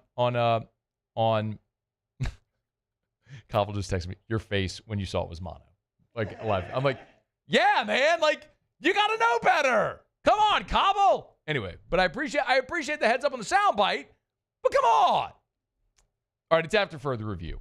We're brought to you by Michelli Weighing and Measurement, Michelli.com, with locations all over the U.S., more than 30 locations across 13 different states. If you weigh or measure something, they sell, service, rent the products you use to weigh and measure. Michelli Weighing and Measurement, Michelli.com. At Michelli, they like to say, we show the world what measurement can do. And if you're thinking of a new career, go to Michelli.com, hit the careers tab at the top right. You'll see all the positions they have open at all of their different locations. So it could be in Oregon or Texas or California or Florida or any of their 6 locations in Louisiana. Check it out today at Michelli.com, Michelli.com. Okay, y'all, we'll knock out our final break here. When we come back, Otter will be here for Auto Locks. They're already posted at LouisianaSports.net if you want them. And we'll sign off. This is our 15th anniversary of AFR.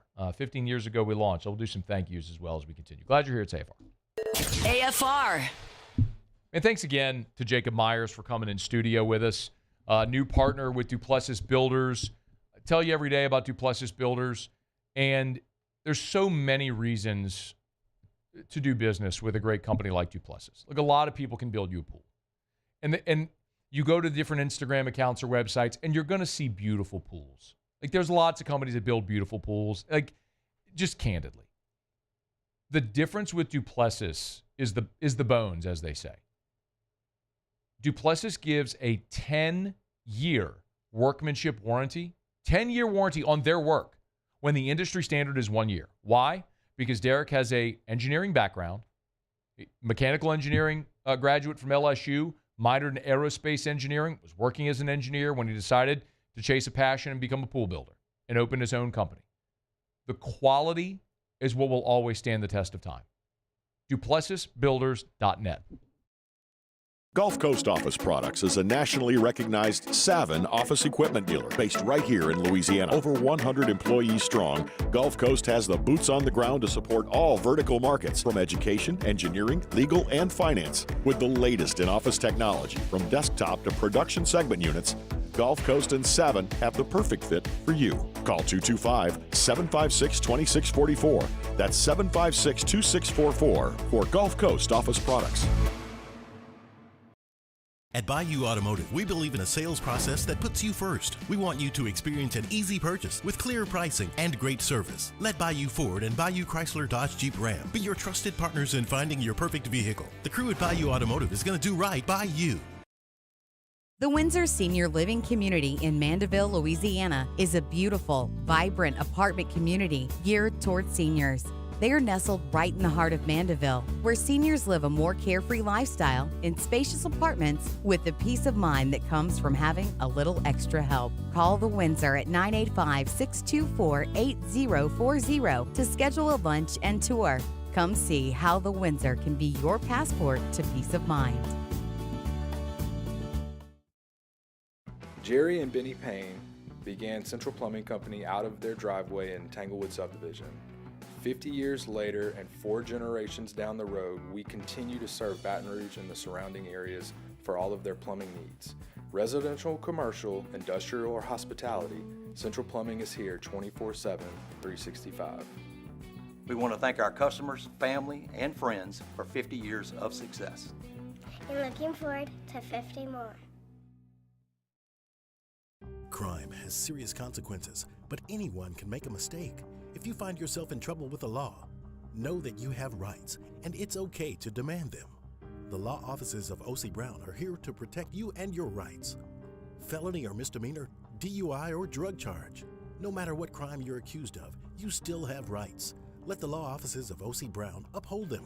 Call 225-343-1111. Your law firm for a lifetime. There's never been a better time to catch a John Deere deal from the crew of Sunshine. Ask us about our low monthly payment options on our tractor packages and let the good times roll. With equipment strong enough to power one of the world's largest celebrations, we've got your needs covered too. Learn more about what it means to be powered by Sunshine at sunequip.com. Some restrictions apply. See dealer for details. Offer ends March 5th, 2025. Parish Construction and Roofing. This is Coach Kim Mulkey. Go to parishbuilt.com for all of your After further review, presented by Relief Windows. Windows, doors, siding, and oh yeah, they also do interior shutters. Down the stretch, we come final segment here on a Monday edition of AFR presented by Relief Windows. One thing left to do. Let's find out what we're betting on tonight. Time for Auto Locks. Auto Locks. All right, time to win some money. Presented by Lofton Staffing Services. At Lofton, we put people to work. Call us today at 924-0200 or go to lofton.jobs. I think it's safe to say that I won the bet. Otter, how are you? What's up, man? How you doing, buddy? I'm doing awesome. Yourself? Doing good. Good, man. Got 3 games in college basketball tonight. And let's get right to them. All right. Three Power 5 games, including the Big East. And let's start in the ACC. One of the 4 top seeds. Three SEC number 1 projected seeds right now in Alabama, Auburn, and Florida. And then there's Duke. And look, Duke is outstanding. There's no doubt about it. But Virginia, who lost their coach right before the season started, ran on a rough stretch. They have won 4 of 5. 3 of those 4 wins are on the road. Now, not the caliber of Duke, but they have them at home. A little sleepy spot here, 14.5 at home. You take the Cavaliers plus the points in that one. Favorite pick in the Big 12, you go out to Salt Lake City. Kansas State, remember how they had lost 9 of 10, and then they had won 6 in a row. 4 of those were ranked teams. Well, it came to a screeching halt on Saturday night in Provo against BYU, 80-65. They still in the mountains in Salt Lake City tonight. Utah beat Kansas on Saturday night, 6-7, and I think they'll take care of Kansas State in the mountains, minus a 2.5 with the running Utes there. Right. And then tonight, Arizona Baylor. Hanny and I are on opposite sides on this one. Arizona has been playing really, really good basketball. They went to BYU and beat them by double digits. That's hard to do. They went, and then Houston, they had them beat, Matt. They did lose to Kansas State in a tough game in Manhattan last Tuesday night, but they should have won that game. Now they go on the road. Baylor is not as good as they usually are. They're projected about an 8 seed right now. Arizona's a 5 seed. And you got the short number here. I like Arizona on the road to kind of get things straight and take care of Baylor tonight. All right, 3-pack. Virginia plus 14.5. Utah laying 2.5. And Zona plus 1.5. 3 plays in college basketball. Those are your Otter Locks. Where are you tomorrow, Otter? We're at we're at Doe's tomorrow. Doe's Eat Place on Government Street in the heart of Mid City. Sounds great, man. Good luck tonight. Have a great show tomorrow. All right, Thank good you. luck, Matt. All right, That is Jimmy Ott. It's after further review. Put a button here on this Monday edition presented by Relief Windows and reliefwindows.com. Appreciate Brandon and Adrian Holly for their friendship and for being a part of the show for so many years now. If you missed at the beginning of the show and throughout we mentioned, today is 15 years of AFR. We launched the show on February the 17th of 2010. 15 years. It's been a blink. I was 27 years old, was single, no kids, took this job, and I've grown up in this chair. And I just appreciate greatly everyone that's been here for so many years that keep coming back, because without you, and I mean this sincerely, like I'm just a guy in a room talking to himself. Like, the show doesn't work without an audience. So I'm eternally grateful to everybody that lets me do this. I mean, I get to talk about my favorite teams, and I get to make a good living and live in my hometown, and it's awesome. And I'm just super grateful. A lot of people have produced the show over the years. CV, Cade Wazan, the OG, James Harrelson, our dear friend, the late Carly McCord, Chad Laborde, the Brain, Brian Haldane, Matt Musso, a.k.a. Muse, Tony from Dutchtown, our OG video producer, TFD, Tony Lightfoot, who just became an American citizen, by the way. Became an American citizen. Congrats to TFD.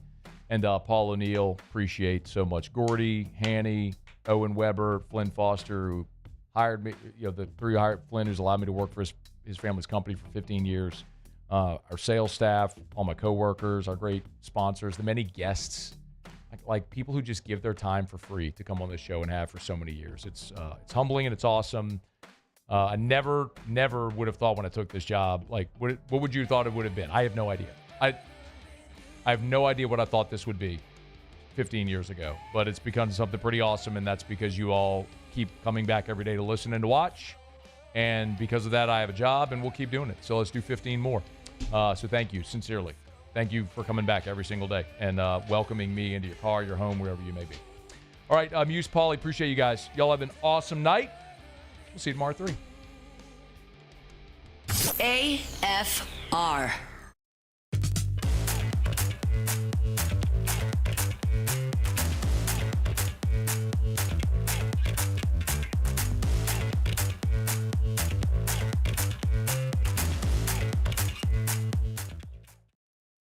Gulf Coast Bank and Trust is giving our customers the power to bank anywhere, anytime during this challenging event. And we're right there with you. Our mobile banking app is a smart way to manage your money and time.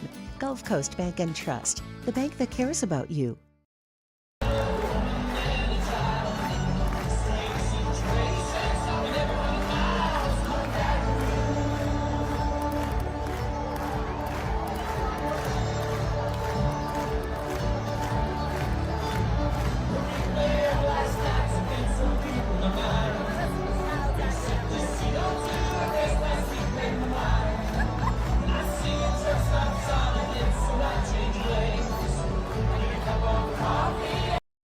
Family owned and community driven. Service Chevrolet Cadillac, a legacy you can trust since 1972.